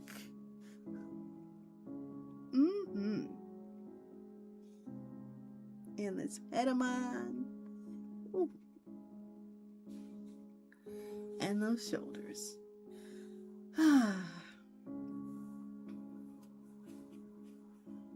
I've been trying to get more into yoga lately. It's kind of best to do in the kind of back area of the library. Very nice. Do you know that the library has its own moon? There's like a moon viewing room. You have to go up several flights of stairs, but I can fly, so I don't have that issue. But if you're human, I think you would probably die before you got up there. but I think it's okay. I guess I could just teleport you there, but would you survive the trip?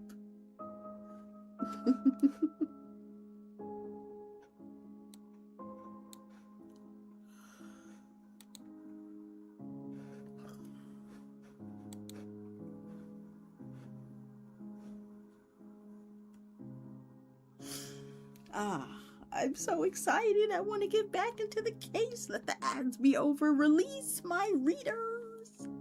Oh, and if you wanted to dodge the ad check for next time, consider becoming a ghoul, ghast, or ghost. Or, subscribing.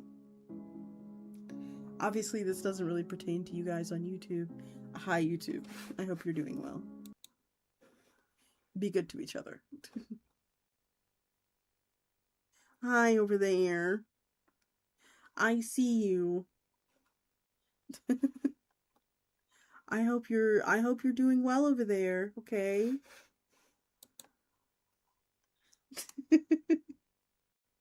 I see you. Anyway.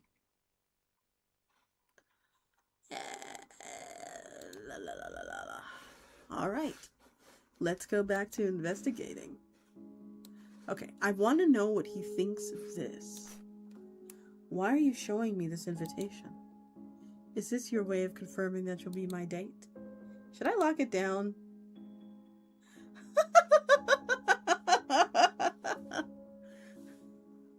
Okay, Grandpa. Hey, listen. The wrapper may be wrinkled, it may be a little worn, but I bet the candy still tastes sweet inside,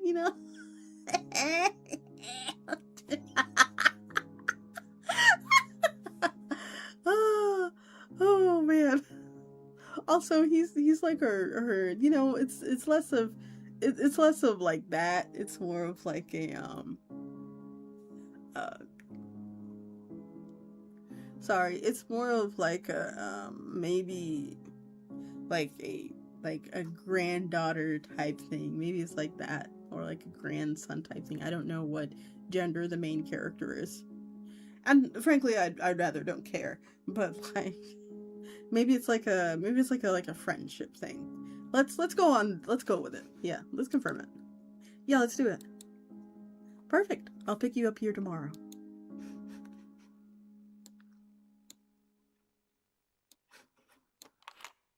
My, this is very bold of you. Are you sure you want to be bound to me forever? Says you, asking the question, knowing full well this ring isn't mine. He laughs wholeheartedly. So whose is it? Miss Moore. All I can tell you is that her and her husband were always attached at the hip. 2 peas in a pod.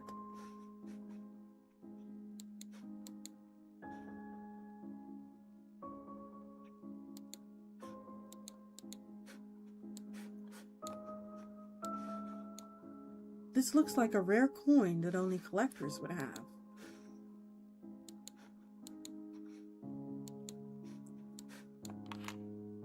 Is this one from that popular brand? Nectar Bell? That's the one. Although that's all I know about it.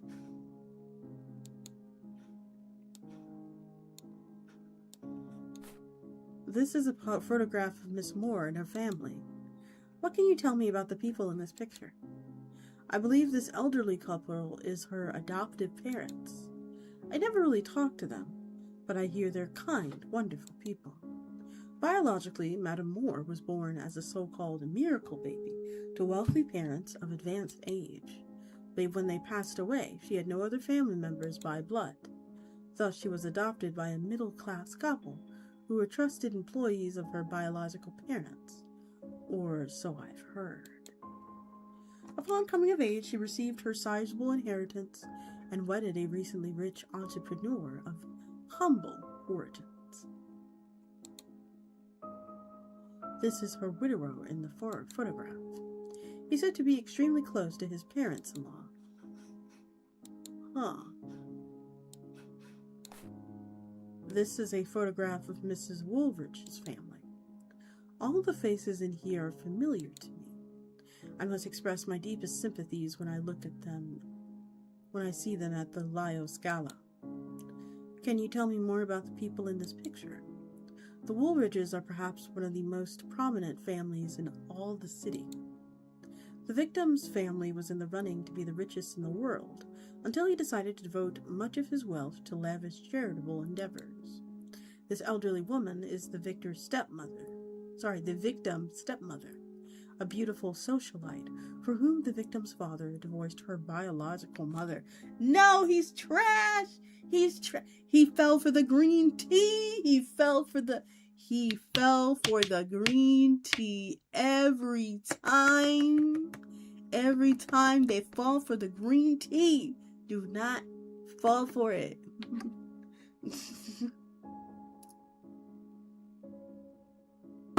The green tea is bitter every time. See, and now you don't have a stepdaughter. Now you don't have a daughter anymore. Look at you. Look at you. It would not surprise me if, I've been watching too much C-dramas, but it would not surprise me if the stepmom, had something to do with her stepdaughter's death. This younger man is the victim's stepbrother. Oh, and there was like another kid involved too. Like, definitely some kind of inheritance battle type mess.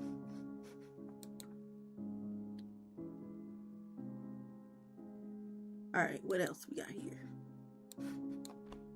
Oh, I see. This is interesting. I can see why the detective came to you with this case.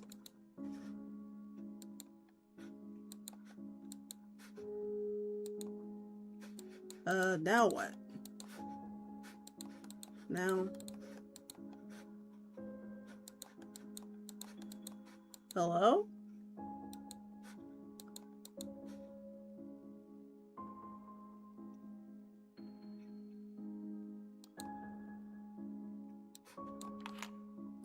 I'm sure Florence knows more than I do when it comes to analyzing biological samples. Well, here, we'll just do... Both of those return. Is that everything? I think that's everything. Can we move on?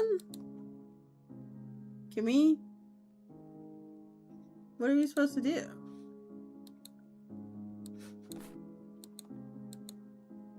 Oh. This is the first time Mr. Henkel and I are talking about something this gruesome, and even though I've known him for a long time, he spoke his condolences while seeing the corpse's photographs. His face remained blank, as if the world never reached his expression. His eyes didn't even flinch. How odd. I wonder if this is a lack of empathy is just a trait of being in the upper class. Okay, so yeah, so we have officially gotten everything. Okay. So he does not recognize, you do not recognize the bodies in the water. He does not recognize the girl, the little girl, the factory worker. He doesn't recognize her.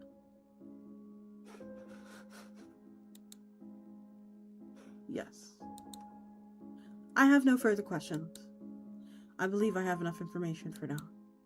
Already? Yes, Mr. Henkel. Earlier you mentioned you had a prior engagement, so I won't keep you any longer.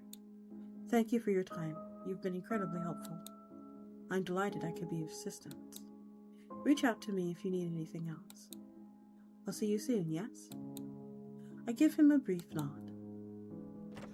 Mr. Henkel then leaves my office. Yeah, he likes us. He likes us a lot. I think he really does actually like us, which is cute. I think it's very cute. I'm alone again, but not for long. My assistant pops into the office. Professor, I'm heading home soon. Oh, thank you.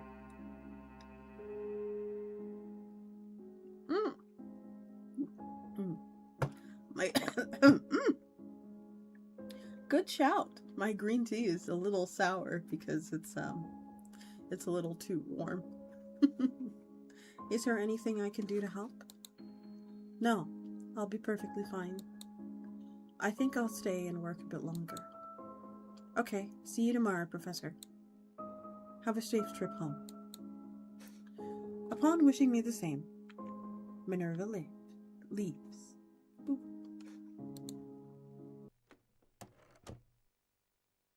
I have some time until I need to wrap up my work for the day and head home from the office. Okay. Alright, I want to check this ring.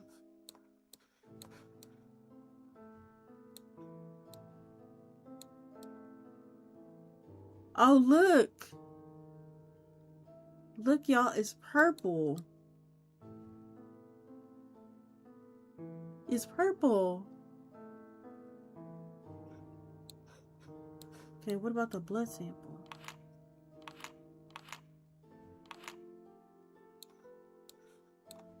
What about this one? Oh, it's purple! It's purple and red.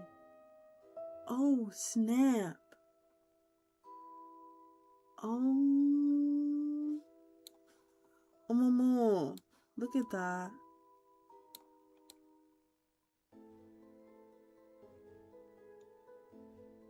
Okay, so like this is regular human blood. But this right here, yeah, it's bad.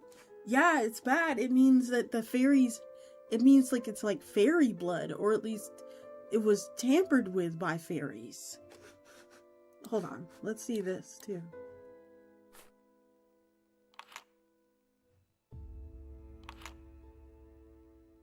Okay.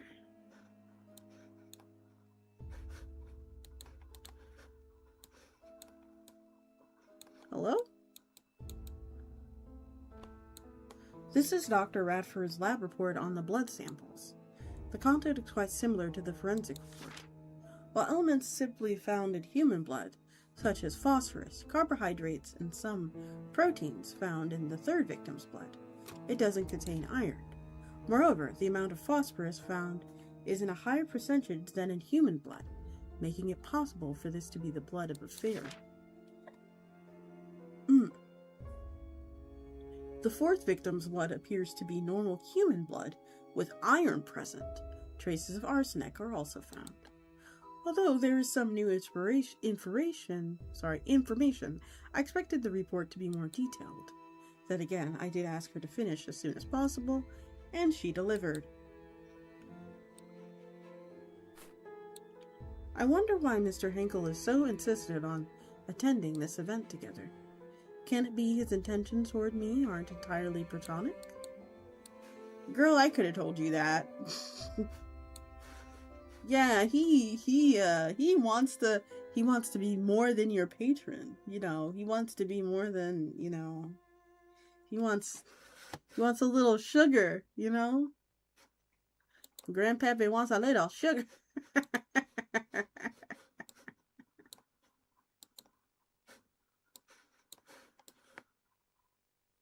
Never seen a coin like this. It looks rare. Hold on. Oh, what's happening? Oh, shit. Oh! Failed transformation magic.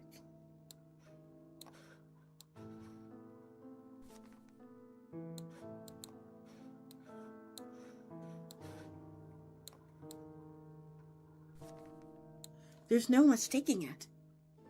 The structure of the thorax, the antennae curvature, the elongated legs, these are exactly of the parasitic fae I catalogued several months ago. What happened to you, poor fae? Of course, no responses are forthcoming. I can't imagine how her husband must have felt. Can we, like, give it this? Drink it. Drink. Oh, it's dead. Alright, well, we'll put this. away.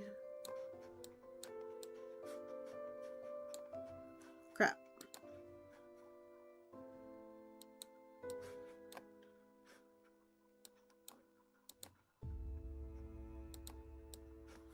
Hold on.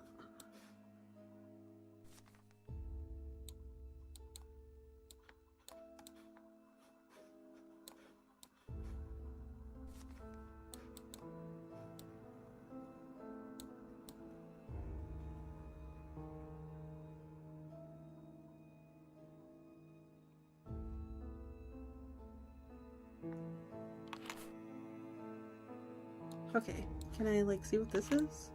Only Miss Hinkle knows that this is from a Mr. Hinkle knows that this is from a popular brand. Okay. Alright, let's put this, sorry. Let's clean up the desk a little bit so you can pull up. Okay. What? Oh.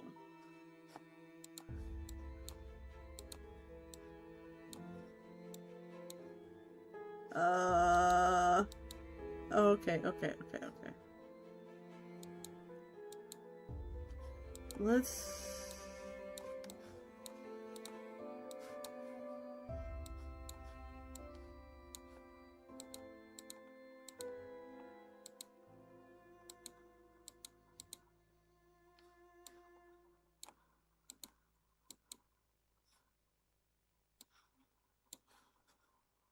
Well, now what?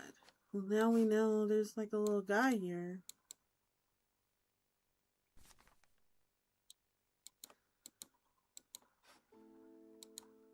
Now we know there's a little guy here.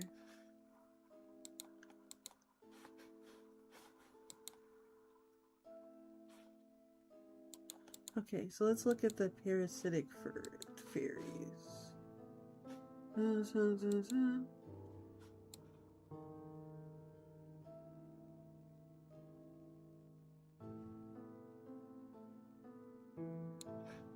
Okay, so it's already been changed back.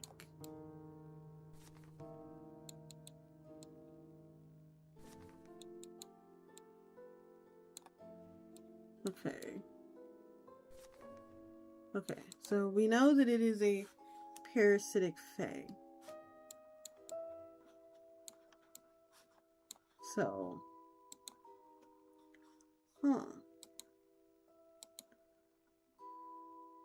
So, was she the one with the collection?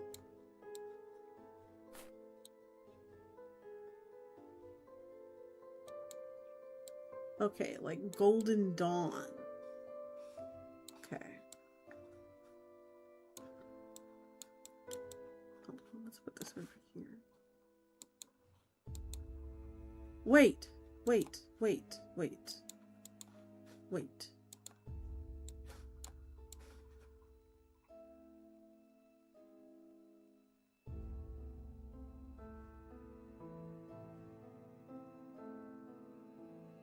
Okay, nothing's happening to the ring. So I'm really... Okay, yeah, obviously.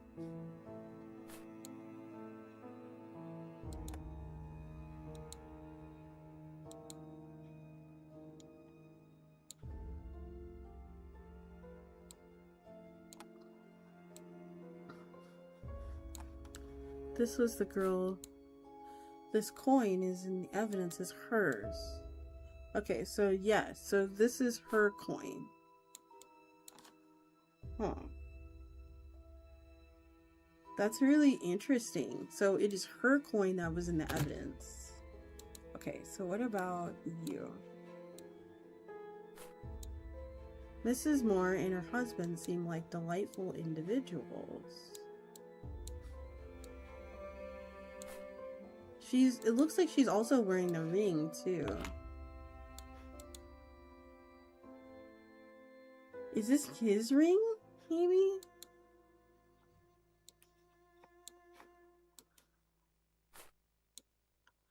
The man in the darker suit seems to be the husband of the victim, the woman in the pearls. He's supposedly close to his mother-in-laws, which mean the other two are the victim's adopted parents. Okay.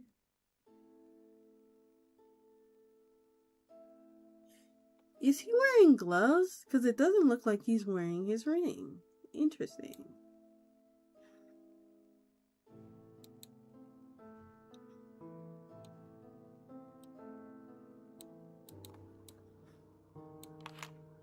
I can't imagine how her husband must feel using her cellmate that way.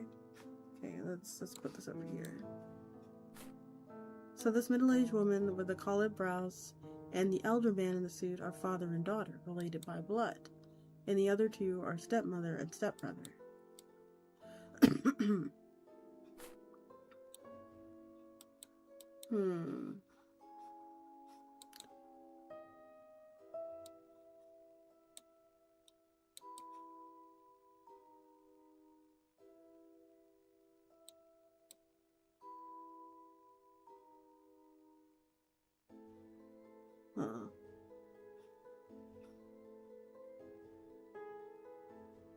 I wonder what, like, there's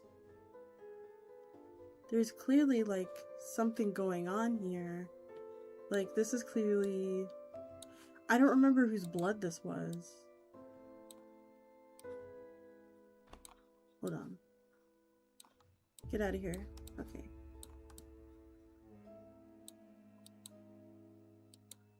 Okay.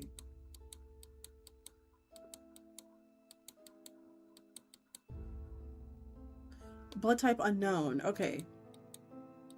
Blood does not contain iron. So this must be like her blood. This is her blood, probably. Her blood. Okay.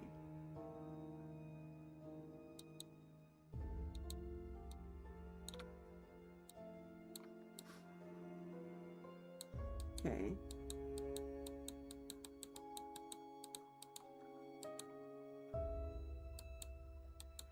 Okay.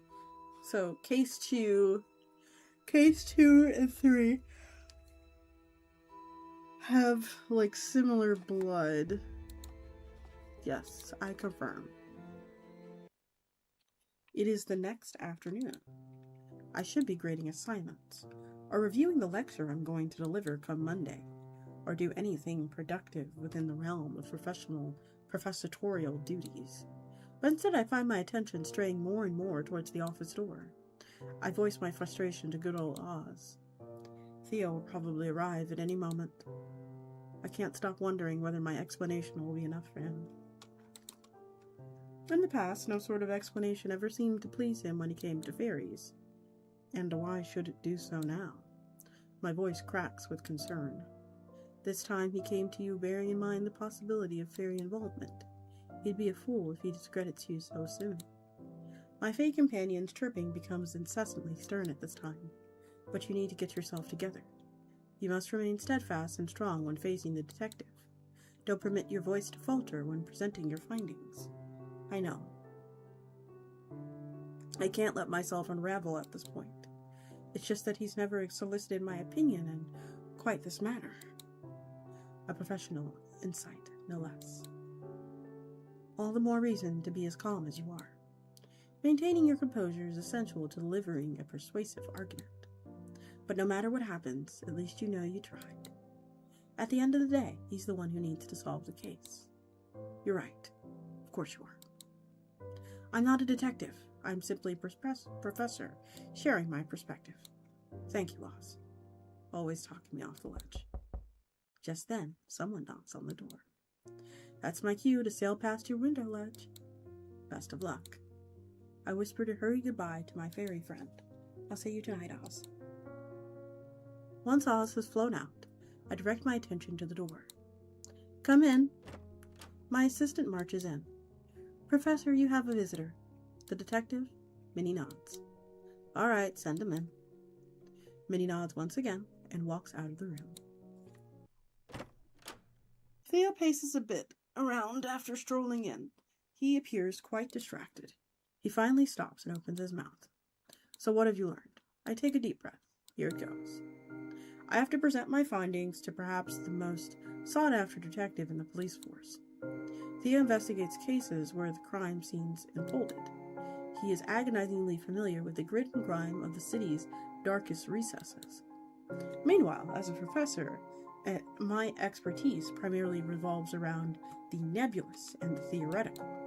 I must do my best to stay calm and collected, just as Oz suggested. I've read the case files. Victims' odd behavior shortly before after death could be due to hypnotic spells from fairies. The fourth victim went to the police station, but before she said anything, she seemed to have saw something that scared her away. What if she saw something that was not human? And the matter of death, he interrupts me before I could finish. I have no time for assumptions. The papers telephoned our department this morning. They said they found out about some of these deaths. So that's why he looks agitated. The chief is preparing a statement for tomorrow regarding this. So I'll just cut to the chase. Is there fair involvement? Yes. Yes. I'm certain of it. I can tell his interest is piqued. First, I'd like to lay out the basics, since I'm pretty sure he discarded the things I've told you in the past. He grumbles, as if in admission of my statement.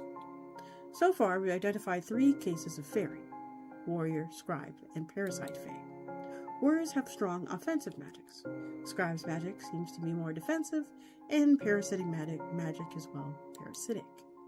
We Faeologists have developed a tool called a black light to detect traces of fae magic. It could even be detected through photographs if the magic is especially strong. Warrior magic glows red, scribe magic glows blue, and parasitic magic shines purple. I've found that seemingly fairies of one particular class is behind this. Which one is the culprit? It is the parasitic fae, because we saw it was purple everywhere. They are of the parasitic class. What is the evidence? The literal dead fae. How does this prove parasitic? I put the dead fae beneath the black light. This is a dead parasitic fae. Look how it glows under the black light. Is this dead bug the one behind the murders? I can see the purple traces, but what about this red glow? He's right, I didn't think this through. What else you got? The third victim's blood sample. How does this prove parasitic involvement? I slot the blood sample between the black light to show the magic traces. You see it glows under the black light. What about this red glow? What? What do you mean the red glow? What? Hold on. Is it not,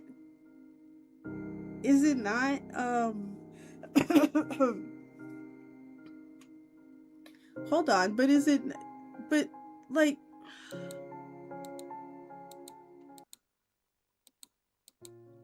clearly you haven't been thorough in your investigation. Either you're missing important things, or you just don't take it as seriously as I thought. But I do take it seriously. If I could just reinvestigate. It's hard to get any sentences out of my mouth.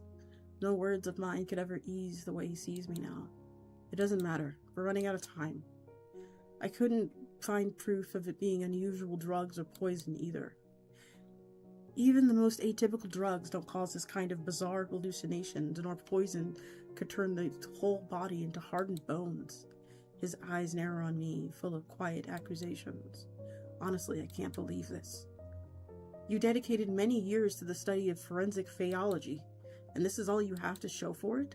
What are you... I know you're clever, capable, confident, but you ought to consider changing your field. What a dick! What? He's such a dick! Oh my goodness, we just made a mistake. It's okay. You're not cut out for forensics? I feel like I'm starting to see red. I can't believe he's bringing up my profession in this way. I know I messed up, but you just crossed a goddamn line. He knows I tried my best given the limited amount of time, but he just keeps hammering away. It hits me all over again how easy it is for him to make me feel really small. I'm just laying down the facts. He says it so nonchalantly, as if he doesn't see the effect of his opinion on me. I can't do this anymore. My anger is beyond containment. I never want to see you again. Get out. Fine by me. I don't plan on ever coming back to this office anyhow. Picking up the box of evidence, Theo turns to leave. Don't let the door hit you on the way out. He slams it. I find myself striding restlessly in my room, seething with frustration. Perhaps this is for the best. After all, there is a reason I walked away, and it's all coming back to me. As I was steadying my breath to calm down, I realized something. I haven't explained Dr. Radford's findings on the blood samples and how it could be fairy blood, or the significance of scribe sigils on prominent families. Even more, Dr. Henkel gave me some top-secret information on a clandestine occult group in the upper class. I didn't have a chance to tell him that. Oh well, so be it. I'm not going to write or telephone him. Perhaps I'll write an anonymous letter to the homicide department. Although I ought to finish grading assignments that I neglected yesterday. It's been an hour and a half since I forced myself to get back into work, yet my anger has not subsided. Then it strikes me. I'm no more angry at Theo than I am at myself. How did I fail this? Was I not thorough enough? Still, that doesn't give him the right to talk to me like that. I bury my face in my hands as I realize that I've been spinning in circles. Professor, is this a bad time? I look up at her in shock. When did she get in? I knocked, then waited for a minute. Then it occurred to me that perhaps she didn't hear me. Oh, sorry. The guy wants more but doesn't know how to ask. Oh, ads are getting ready to start in a minute. Oh, sorry. My mind is more than a little preoccupied. The detective had an intensely brooding expression when he left. I figured the meeting didn't go well. You have a visitor waiting in the reception hall. It's Mr. Henkel, isn't it? I meant to meet him today. I nearly forgot. I can tell him to come back another day. No. I want to see him. He might be the only person on earth who can make me feel better right now. I'll send him in right away. My patron is beaming when he strides in, but one look on my face is enough is all it takes for the smile to slip away. Whatever is the matter? You look like someone died. It is because of Detective Krause, isn't it? I can sulk another time. We should get going, shouldn't we? I did agree to accompany you to the Lyos Gala. That can wait, my dear. Everything can wait.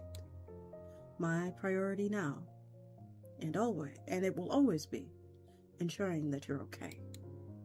With a tiny bit of coaxing from my patron, I divulged all that transpired. I revealed what Theo said to me and how small it made me feel. I'm devastated to hear all about it. If I could curse the detective to the depths of hell for insulting you as he did, I would have done so already. Perhaps when we next cross paths, I can hook his ankle with my cane, and then we can watch him together as he topples down floors, flights of stairs. Accidentally, of course. I can't help but let out a chuckle. I know he's only joking, and yet has triumphantly alleviated my frustration. In the end, Theo would still find out that you did that, Mr. Henkel. I wouldn't want you to go to jail. Truth be told, he wasn't wrong about everything. I haven't been thorough enough. I'm finding it hard not to be disappointed in myself. My patron smiles at me. Don't be, dearest. Sometimes things don't work out as intended. Not every mystery is destined to be solved. No. Mysteries aplenty. No. Return. I'm not satisfied with that ending.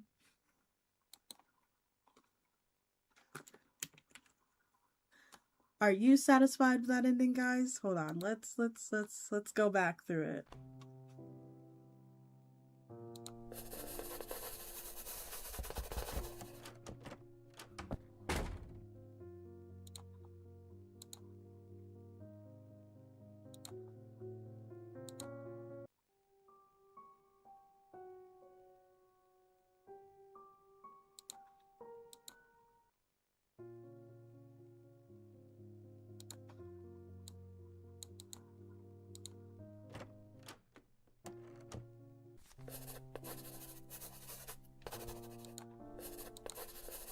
Okay, so we are quickly going back through this. Be coy, because I like being coy. Penile news.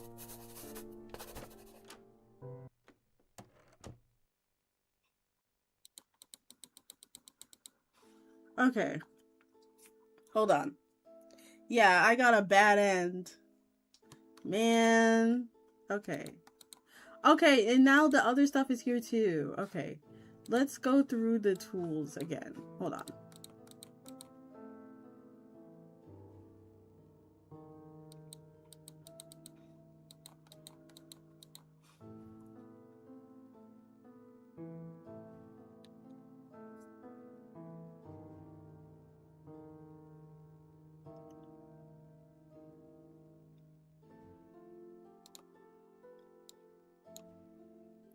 Okay, so now we know.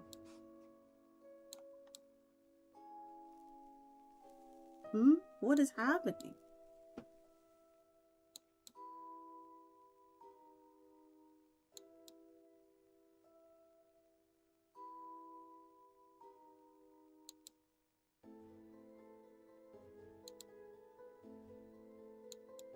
Okay.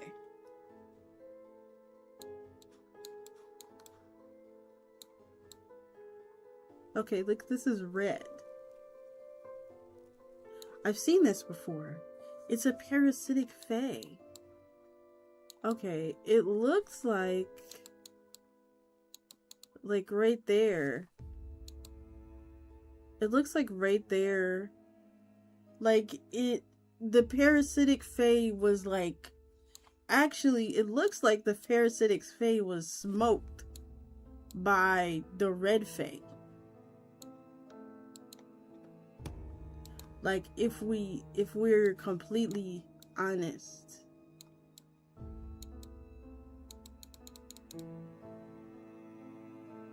Like, it looks like it. Also, why am I not saying anything about this? I feel like I should.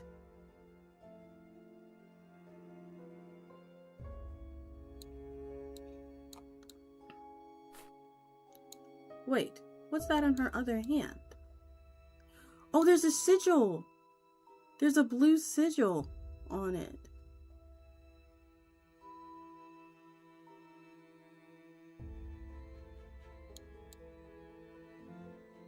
She's got a blue sigil on her hand. Huh. What about this other girl? Oh, they all have the blue sigil on their hands.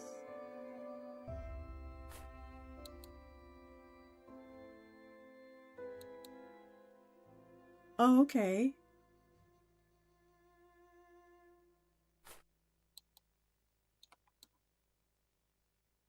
Wait.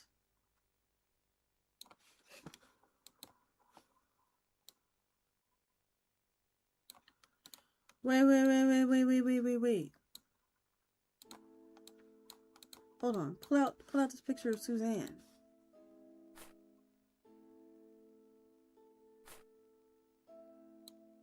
Yeah, the sigil is gone. The sigil's gone. What? Look at that. The sigil is gone. Hold on.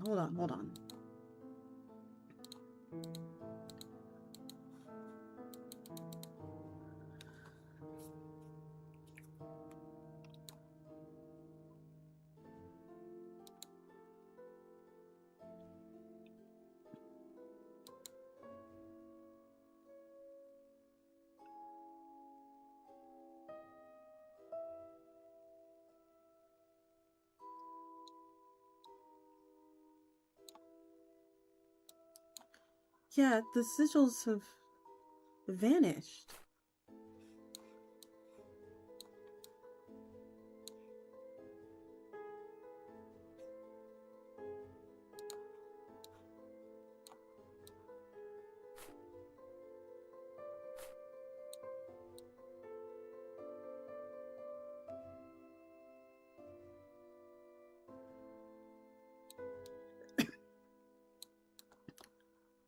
I think Okay.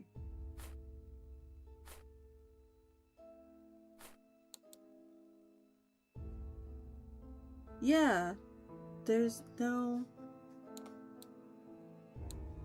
Okay.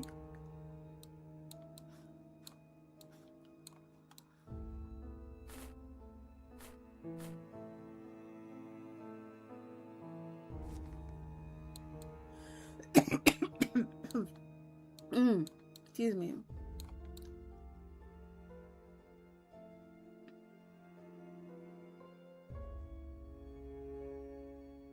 Oh my goodness. Okay. Well...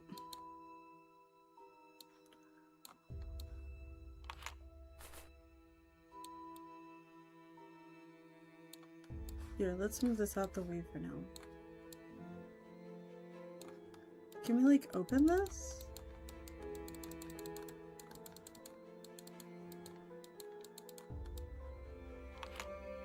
Huh. Okay, let's move this over. I wish we could open this. But yes, we got a bad ending. And I don't believe in bad endings, so we're gonna try again. Okay.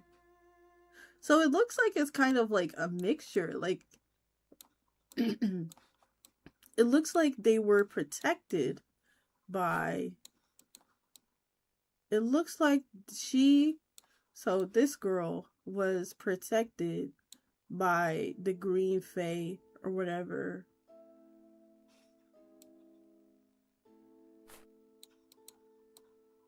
It looks like she was protected by the Blue Fae, so the scribes. So it looks like the rich people have been protected by the scribes. So you can see here, and the brother is also protected by the scribes as well. The dad. And I believe she is as well. So these two, the two victims were protected by the scribe fairies, but she was either killed or like either like the parasitic and the warrior fairies worked together. I think ultimately, I think they might have worked together. Hold on.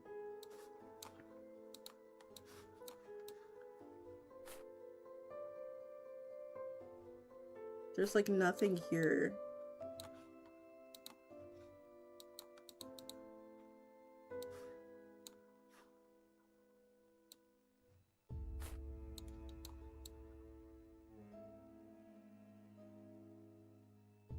It's just him and his daughter.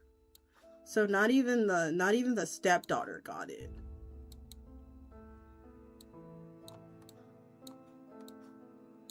Okay, let's put these back.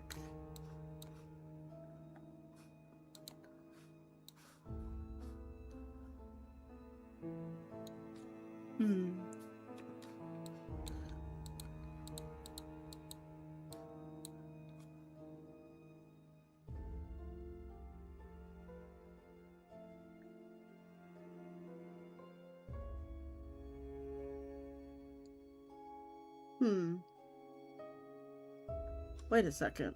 Wait a second. Wait a second. Wait a gosh darn second.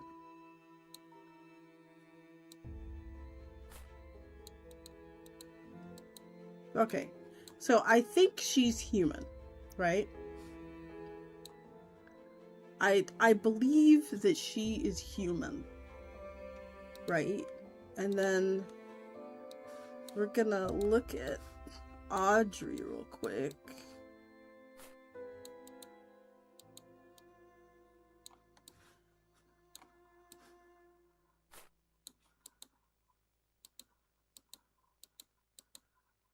Something's odd with her finger. What is odd with her finger? 1, 2, 3, 4, 5. Wait.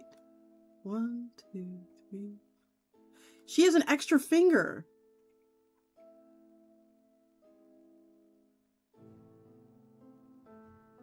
Yeah, she would have to have an extra finger if she has a thumb, right? So one, hold on, let me zoom in. Yeah. 1, 2, 3, 4, 5, plus a thumb is 6. I don't think this is her. She's gone. They took her.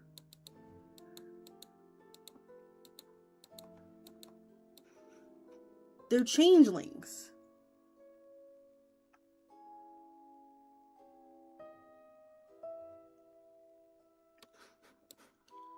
That would explain why they don't have fingers. That would explain why we don't have extra, that would explain why they don't have the sigils anymore, because those aren't them.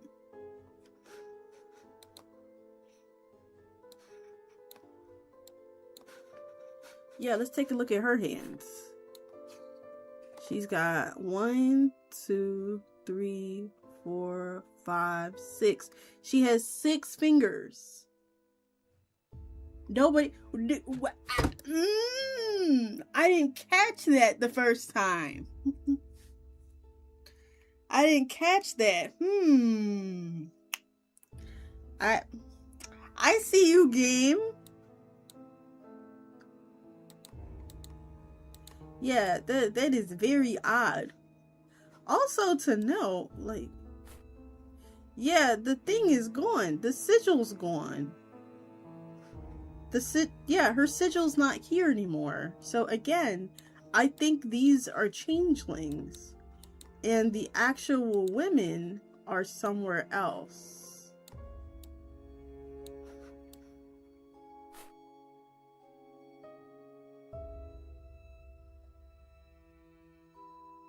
What if we like hover the photograph?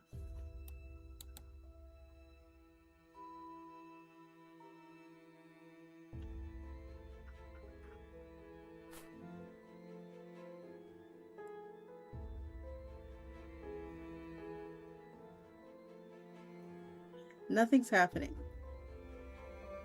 But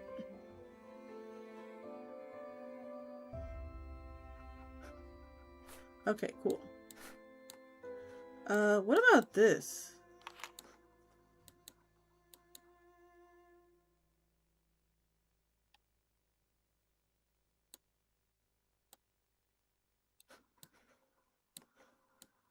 Huh.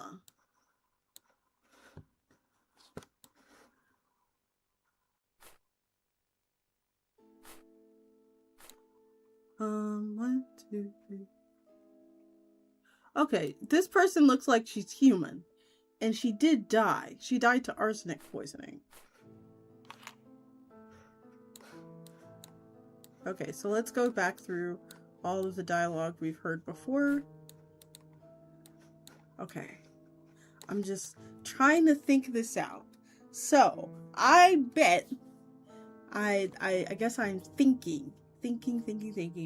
So here's my, thought. So, the warrior fairies, I guess, conscripted the,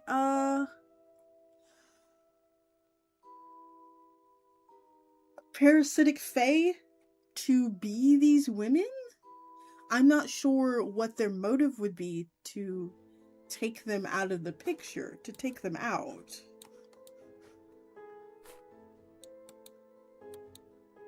Okay.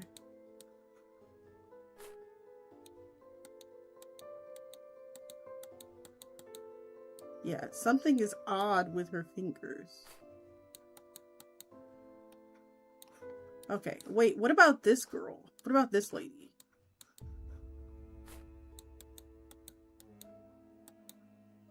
Yeah, look, she has like...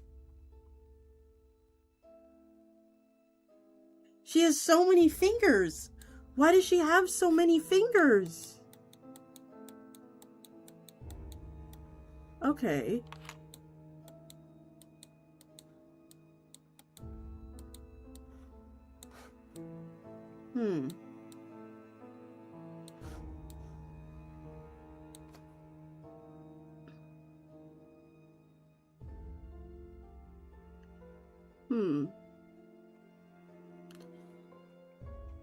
Maybe the warrior fae use them for something? Maybe it's like changeling blood?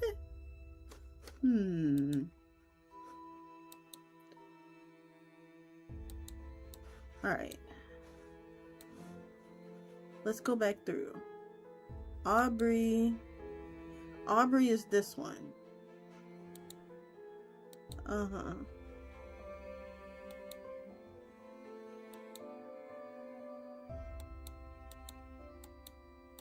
Okay, so Woolridge. Woolridge is this one. So let's put this up for the time being. Let's put this up. Put these up. Alright, so Woolridge is this one. And we'll put the Fae body away too. This too. Put this off to the side. Okay, I think the warrior fairies conscripted the parasitic fairies and something went wrong, because this looks like the people who were, I guess, in high classes were allied with the scribe fairies. So they were allied with the enemy, and because they were allied with the enemy, they conscripted the parasitic fairies to essentially take their place. They were kidnapped.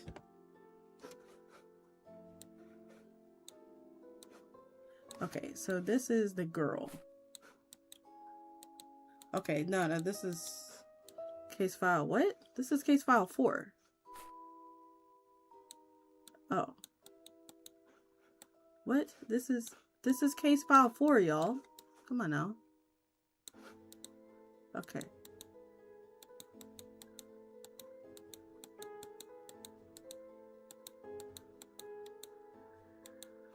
Okay.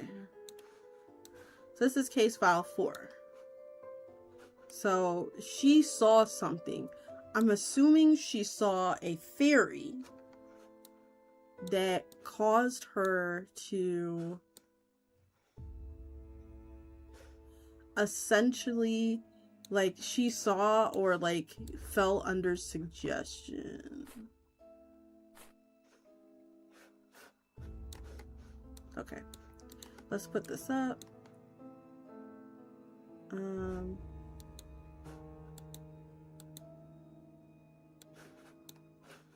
Okay, number 2. Okay, this is Susan Moore. She refused to drink anything but her own blood. Time of death. Affluent middle mage. Middle mage. That's what I'm gonna be when I hit 40. I'm gonna be a middle mage. Middle mage lady. I'm only gonna be able to cast Fireball, and that's it. When the victim was acting erratically and saying some strange things.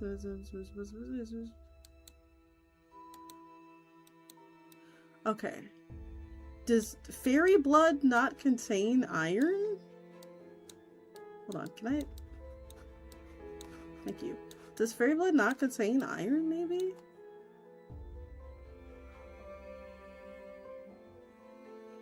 Huh. Changeling. Changeling is because of several types, typically of the parasitic type.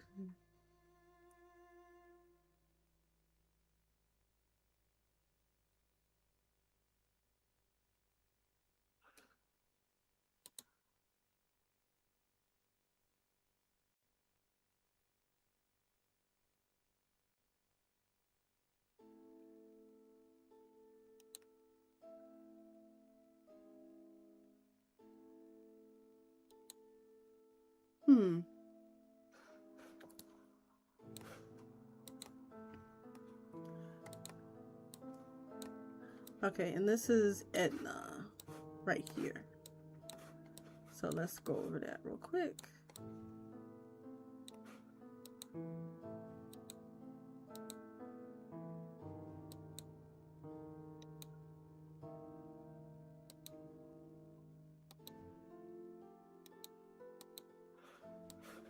Okay. Okay, so now we know everything we need to know here. So we're gonna confirm it.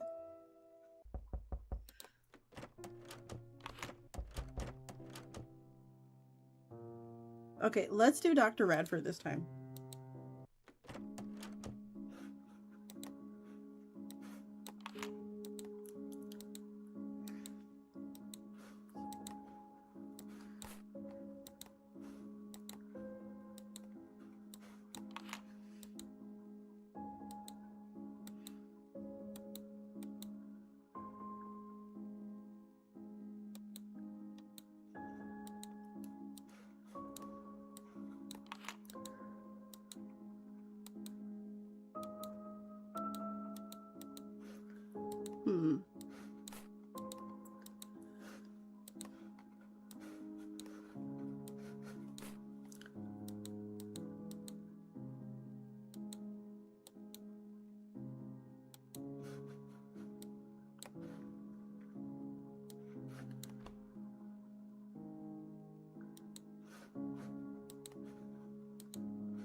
Aww. My husband and I used to, I forgot I had to be reading this to you guys. I just started playing, I just got into that flow state. I was just like, My late husband and I used to go there for one of our dates. Sadness leaks through her eyes, even though her smile stays bright. I hadn't the faintest idea she'd been married before. Speaking of which, I spotted Detective Krause at the Met during the last month's performance. He appeared to be enjoying the opera, accompanied by an attractive, tall, blonde woman. It was quite the unexpected sight. I never took him for an admirer of opera. Well, that's a new one on me. Why did you say that? Shut up.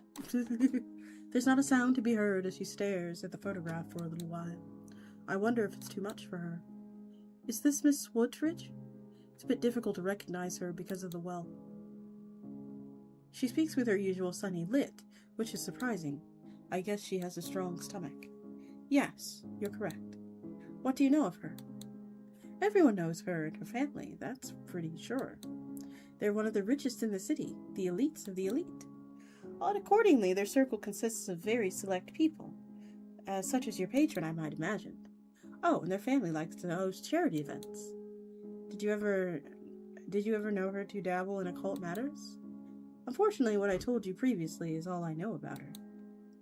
If she did dabble, do you think maybe her matter of death is a result of occult matters? It is certainly a possibility.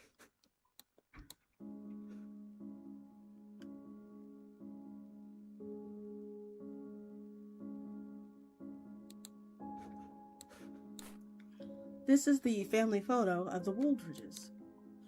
Yes, it was everywhere in the papers when their father married the famous and one of the most beautiful socialites.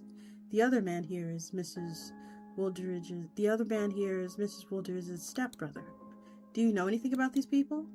Aside from being fabulously wealthy and well-known, not particularly. Okay. Alright, this is the Moore family photo. This is Mrs. Moore and her family. Could you tell me what you know of them? Well, I've heard that Mrs. Moore's biological parents passed away, and she was adopted by her parents' trusted employees from whom she received a lot of love. These employees couldn't have children, you see. Her biological parents left her with substantial inheritance which she received when she came of age. Then she was married, out of love, to a wealthy entrepreneur. They were hand in hand when they were wed. It's a sad thing. Her luck seemed to slip away when she needed it most. Dr. Radford seems to know more about Mrs. Moore than she let on earlier. While she sounds sympathetic, I can somehow sense a bit of jealousy in her voice. What about this? My parents' greatest achievement. It's one of the things I wanted to ask you, Doctor. I don't know much about makeup. How popular is this powder among high society? The powder has been the craze lately among the upper class, since my parents have successfully gotten Mary Pickford to do its advertisement, while I'll be.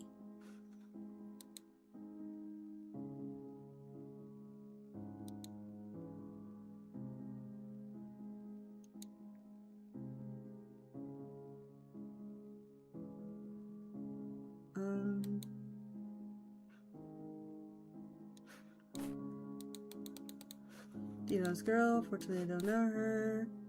Oh, yes, I know her. Okay, we already did that one.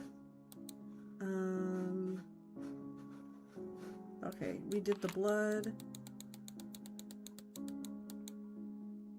Oh, observe detective has examined this. No. Okay. Huh, what have we not shown her yet? We've shown her this, right? Mrs. Moore. We've met once or twice at a clothing store and exchanged some pleasantries. Occasionally I would see her and her husband at various dinner parties as well. They were a lovely couple. It's surprising that she seemed rather unfazed by the gruesome... I wonder if she's seen worse deaths caused by chemicals. Although I've seen worse, I do not doubt that I can muster such tear. I've never realized this peculiar side of her. Let's end the interview. Yes. Confirm. Alright.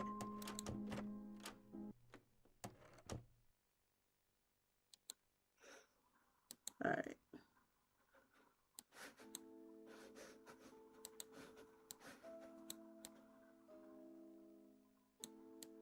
Okay.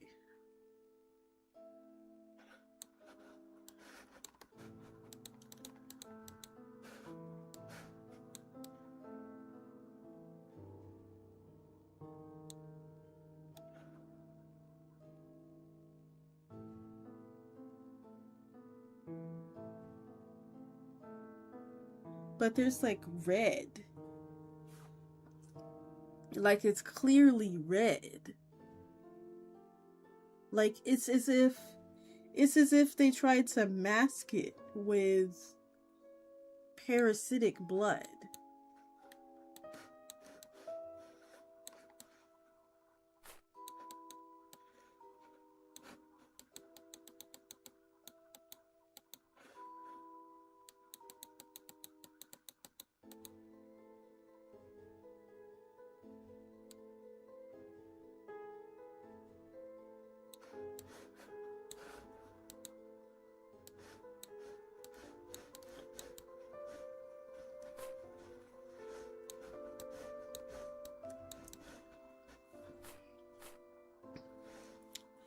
I'm trying to figure this out. Yes, obviously this is a parasitic fae, but I'm trying to figure out what exactly...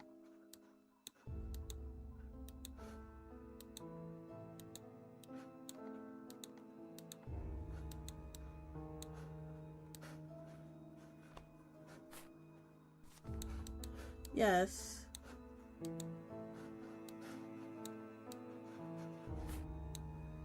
What Dr. Radford says about Theo comes to mind. I wonder if he's moved on at all. Oh my god. Girl, is this really the time for this? I don't think there is.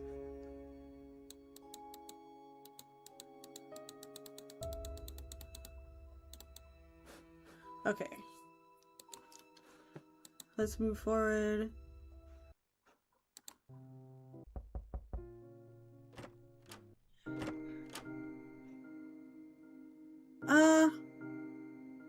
Okay. Let's return. Can I save here? Okay. Alright. We are in save scum territory. Alright, let's do this. Alright. Okay. Return. Okay. Yes, there is fairy involvement.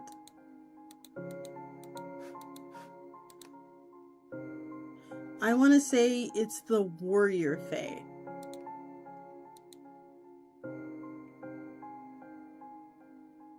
The third victim's blood sample.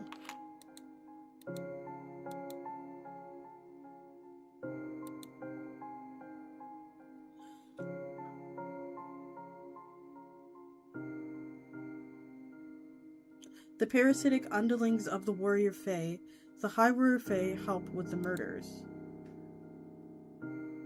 Some parasitic fairies become underlings of high fae, as they are allowed to feed off a small amount of high fae's magic regularly. In turn, they will do anything the high fae asks, even killing humans. Oh, wait. Wait. Hold on. That's not the right answer. I know what the right answer is now. Yes, there's fairy involvement.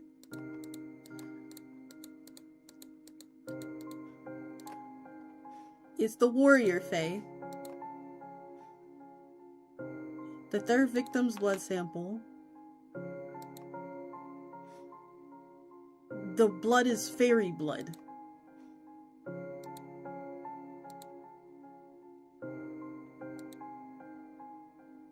Oh. どうして?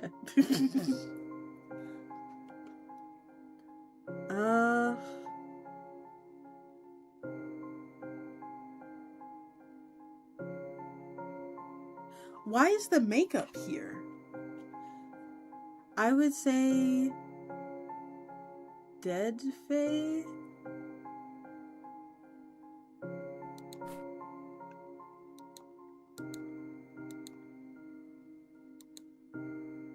It takes a bit of while.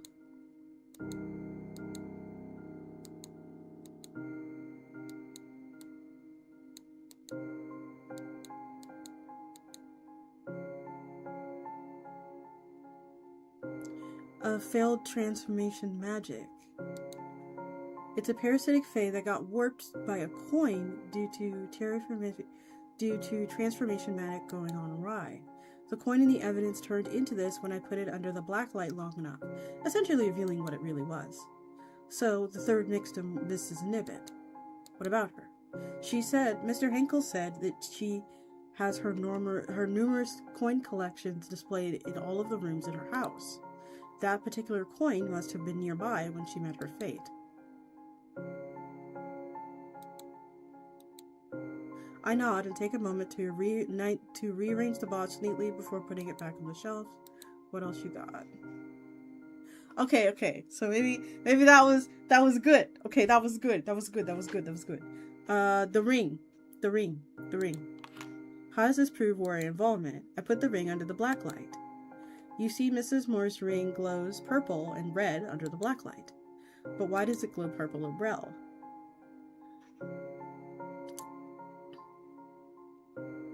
No. It's a part of the transformation magic. I think it's a part of transformation magic. Okay, let's save.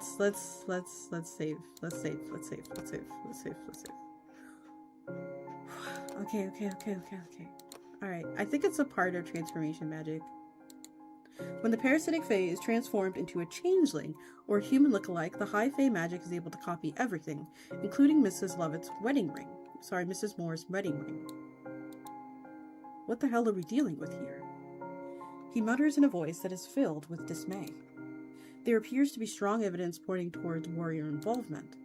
Based on what you've showed me, parasitic fae are one way or another connected to the matter of killing. But you also haven't told me how the warrior fae killed the victims. Give it to me straight. How do you figure the victims were carried out?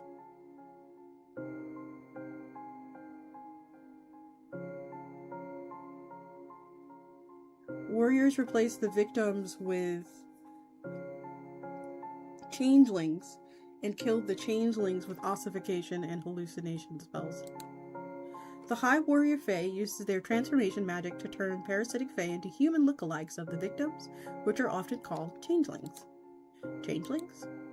I take up a crime scene photo with the middle-aged victims and lay them out on the table. Using the magnifying glass, I show the oddities in the victims' hands to Theo. That's right! We did it! We did it! This is one of the possible anomalies that is likely to happen due to the complexity of the transformation magic used in creating changelings. As famous as these ladies' families are, it would be a big thing on the papers if they had 6 fingers when they were children. I don't seem to remember anything like that in the newspapers, do you? No, me either. Theo looks away, as though trying to remember all the newspapers he has read. It also explains the missing iron in the blood sample, since the corpses are not human. I wait until Theo meets my gaze again before continuing. Then they murder the changelings using ossification and hallucination magic. It is done to cover up what they really did to the real humans. What they really did? Like what? It can be anything. The real humans might be kidnapped to fairyland, destined to wed certain fairies and bring forth offspring, or to be employed as a slave, or tortured for amusement until they die.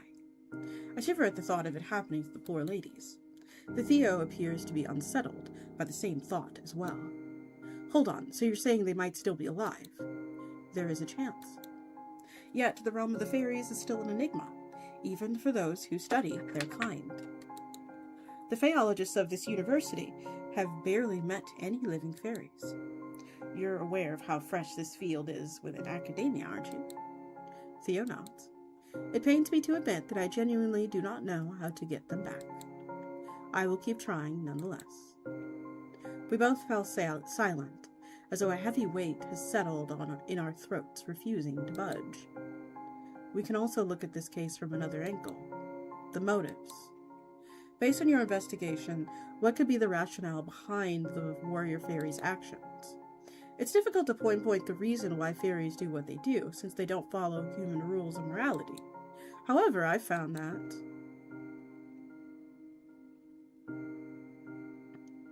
the warrior fairies are targeting people blessed by the scribes. These three middle-aged are blessed by scribe fairies, shown by the sigils on one of their hands. As I hover the blacklight over the top of the family photographs one by one. I mentioned before that especially strong magic can be seen even through photographs. Yes, I remember. He answers while taking the black light out of my hand and checking the sigils himself. 2 sigils light up on Mrs. Rudridge's family photo, and one on Mrs. Moore's. This sigil is a sign of being blessed by one of the scribe fairies, usually given when someone has done a very special boon for a scribe. It gives good fortune and is passed down through the generations. Also, welcome back, everybody. As you know, the middle-aged victims and their family are old, rich families that have stayed on top for many decades. That's how strong the magic is. Miss Moore was adopted. That's why it's only her that has it. Her late biological parents hailed from a distinguished and affluent lineage. Theo points to the faces in Miss Woodridge's photograph, and he's the biological father while the other 2 are stepfamily. I nod at him. I'm positively sure that should we check Mrs. Nibbert's family photography, her and her children would display the same the sigils.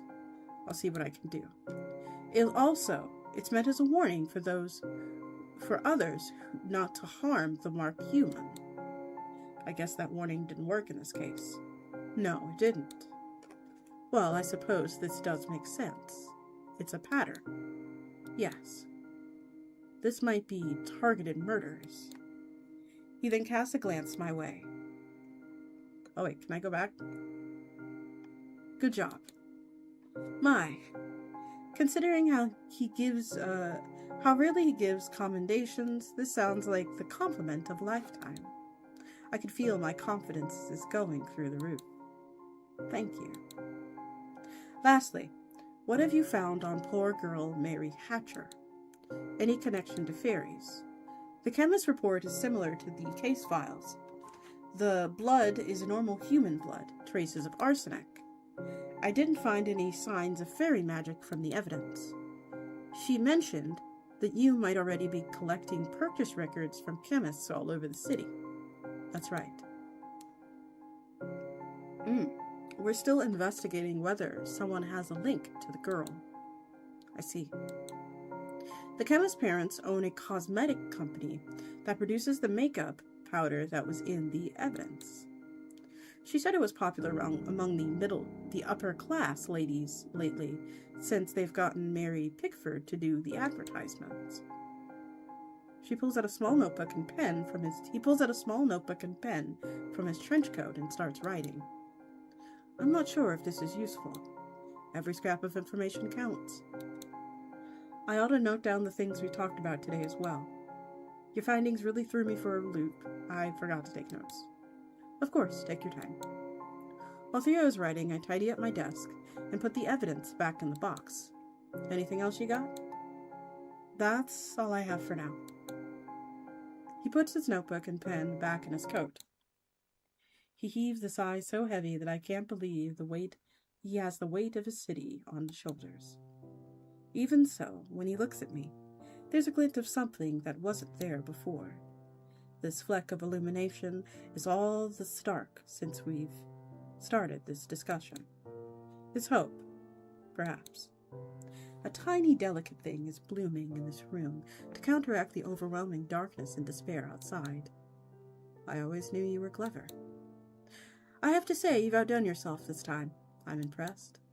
From start to finish, you were able to line up the evidence perfectly with your theories. Everything makes perfect sense. I can't believe he's saying this. I'm feeling like $1 million.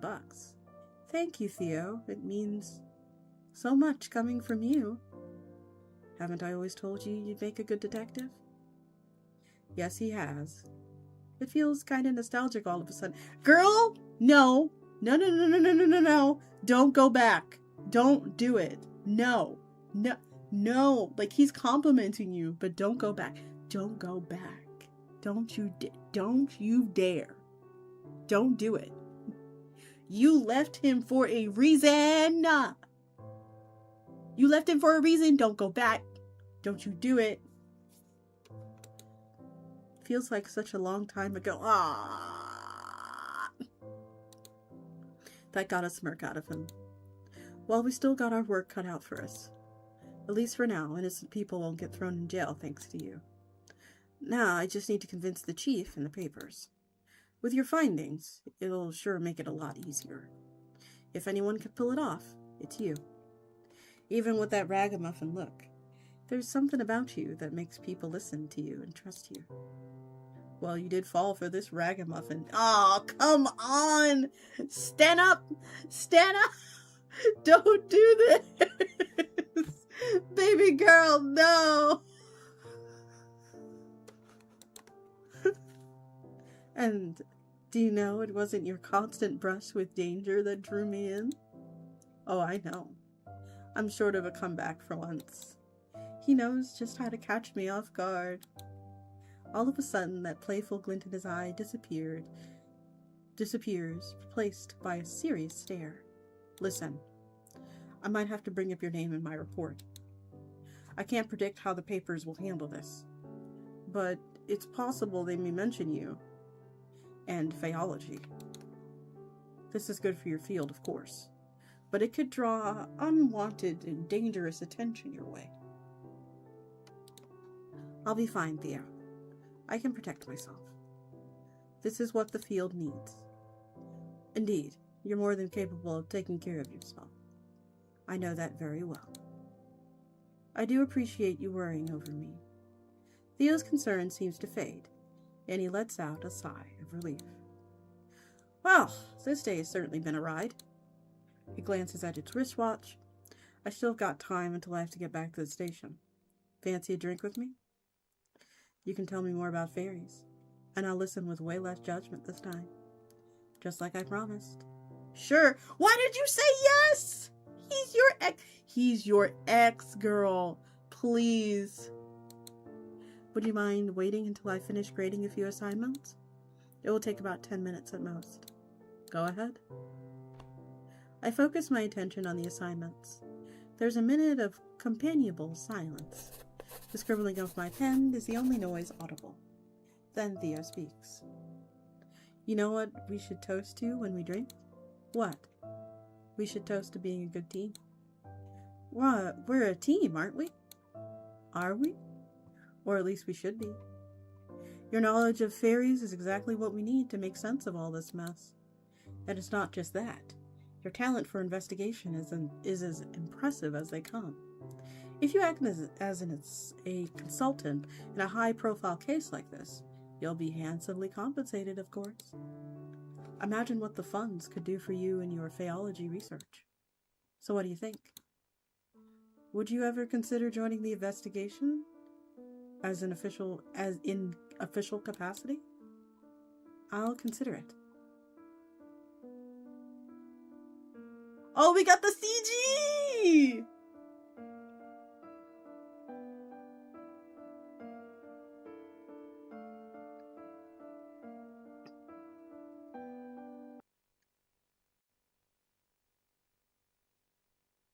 It's another afternoon in the office. My patron has stopped by to discuss a research project that I've been considering. Now that Faeology may get increased credibility, especially with the police, I think we should examine the prevalence of the strange deaths caused by fairies. Don't you think, Mr. Henkler? The police may agree to... Henkel. The police may agree to help us collect the data. I'm not so sure about that. It would... 1, 2, 3, 4, 5. I don't trust you, Oscar. You're looking a little too... I don't know. He's looking a little too fine over there. I don't know, Oscar. I don't know. Also, notably, Oscar isn't wearing like any rings or anything. You would expect like someone, like he's not, it looks like he's not really wearing a watch or anything either. Or like a chain or anything. I don't know, guys. I think he might be like a high fae, but he's also wearing blue. So I think he might be like a scribe fae. Like the good one. I think he might be a good fairy. I don't know. This is just my theory. Like a game theory type. I think he's a good fairy. It would take time for the police to trust us to that extent. Besides, wouldn't it be more pressing for you to focus on your research on warrior fays? We have to talk. Before I can respond, 2 individuals suddenly barge into my office. Sorry, I tried to stop him, but I couldn't. Even though I've told him you're in a meeting right now. That's okay, Minnie. You can let me handle this. If you say so, Professor. Minnie grumbles at Theo as she walks out. What's eating you, Theo? Theo doesn't so much glance at Mr. Henkel. He rolls up an unfurled newspaper at the inner pocket of his coat. He hands it to me. Oh no. At a glance, I see the phrases, fairies are real, evil is afoot, fairies killing humans, spelled in bold, oversized letters. As I begin reading, my patron peers over my shoulder to read as well. It's not the chief statement that made the front page. It's another bizarre murder. And this time, the victim is a beloved celebrity. She danced until her body gave out. They wrote out all the excessively grisly details connected to her death. Moreover, the reports surrounding the other homicides have been thoroughly sensationalized and exaggerated. They depicted fairies as evil, enemies of mankind, and in some parts they insinuate that the war between beings is brewing. Reading all of this makes my heart sink and my stomach churn. I need to put the paper down for a moment. This is truly awful. I've already checked the crime scene. The details of this incident look similar to what we've uncovered from the previous murders. Given everything, I'd say a fairy is definitely in the picture here. Although it's hard to make heads or tails of all of this. It's very difficult to grasp their motives, but judging by the methods and frequency, I have to say this is significant. Something big might be going on in the land of fairies. As the conversation unfolds, Mr. Henkel appears to be deep in thought. I need you to check something real quick. Theo gives me a photograph of the celebrity. Knowing exactly what he wants, I retrieve the black light from my drawer and examine the photograph closely. Both Theo and Mr. Henkel peer over my shoulder to see. Sigil. The same one on the other three victims had. Okay, so they are targeting the blue fairies. So the red fairies and the purple fairies are targeting the blue fairies. Why? I don't know. They might be hating just because of the game. They might just be haters.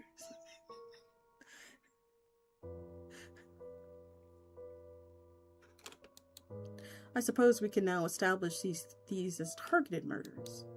I nod at him, and for some reason, Mr. Hingle is nodding with me. Although the fourth victim, Mary Hatcher, doesn't have the sigil, does she?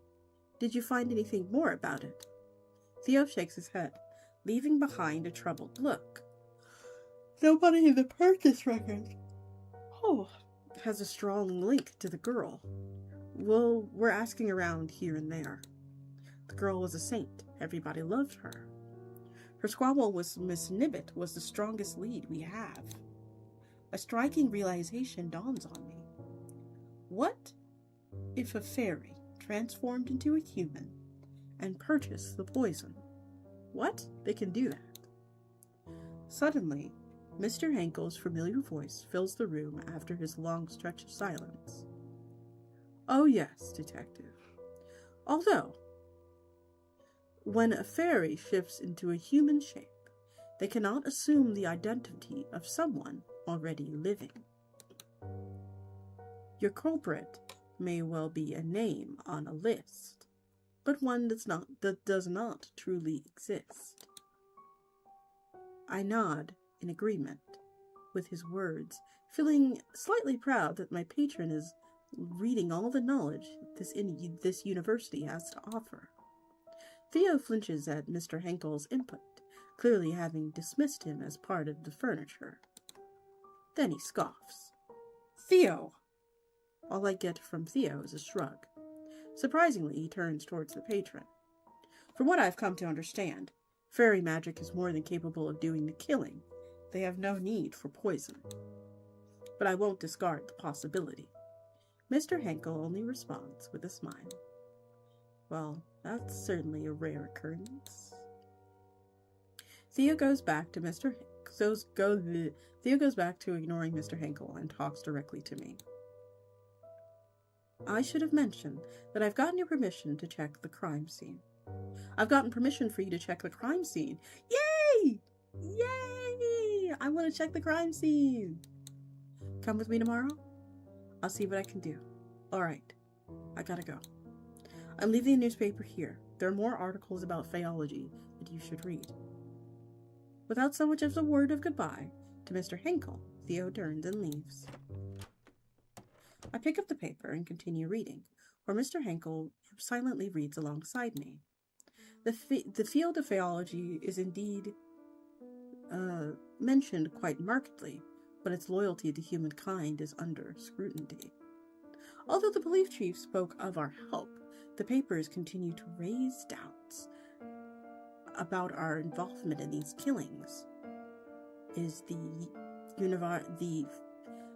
Faeology University a friend or foe?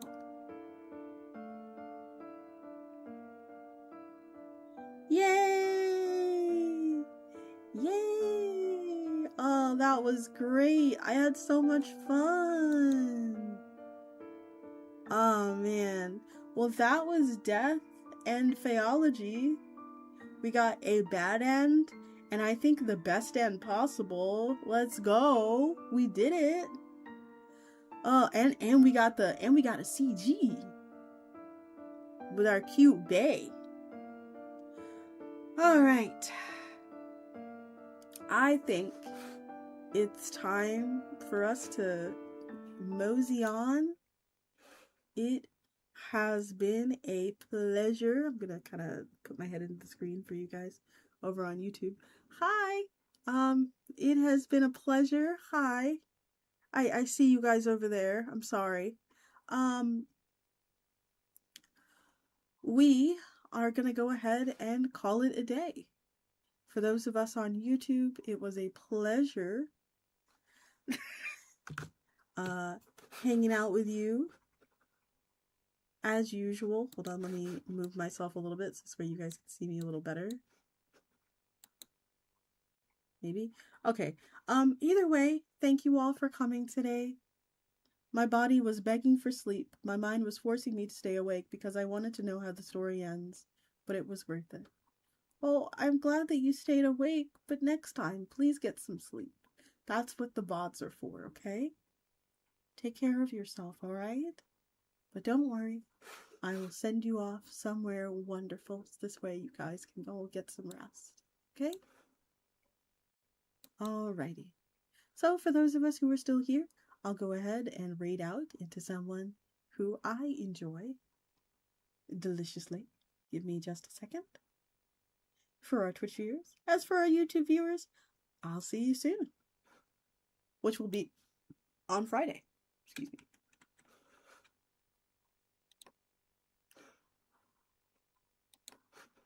Oh, I forgot to change the scene because I'm a terrible streamer. Ha ha ha! Why didn't I? Oh, there we go. Good night, everybody.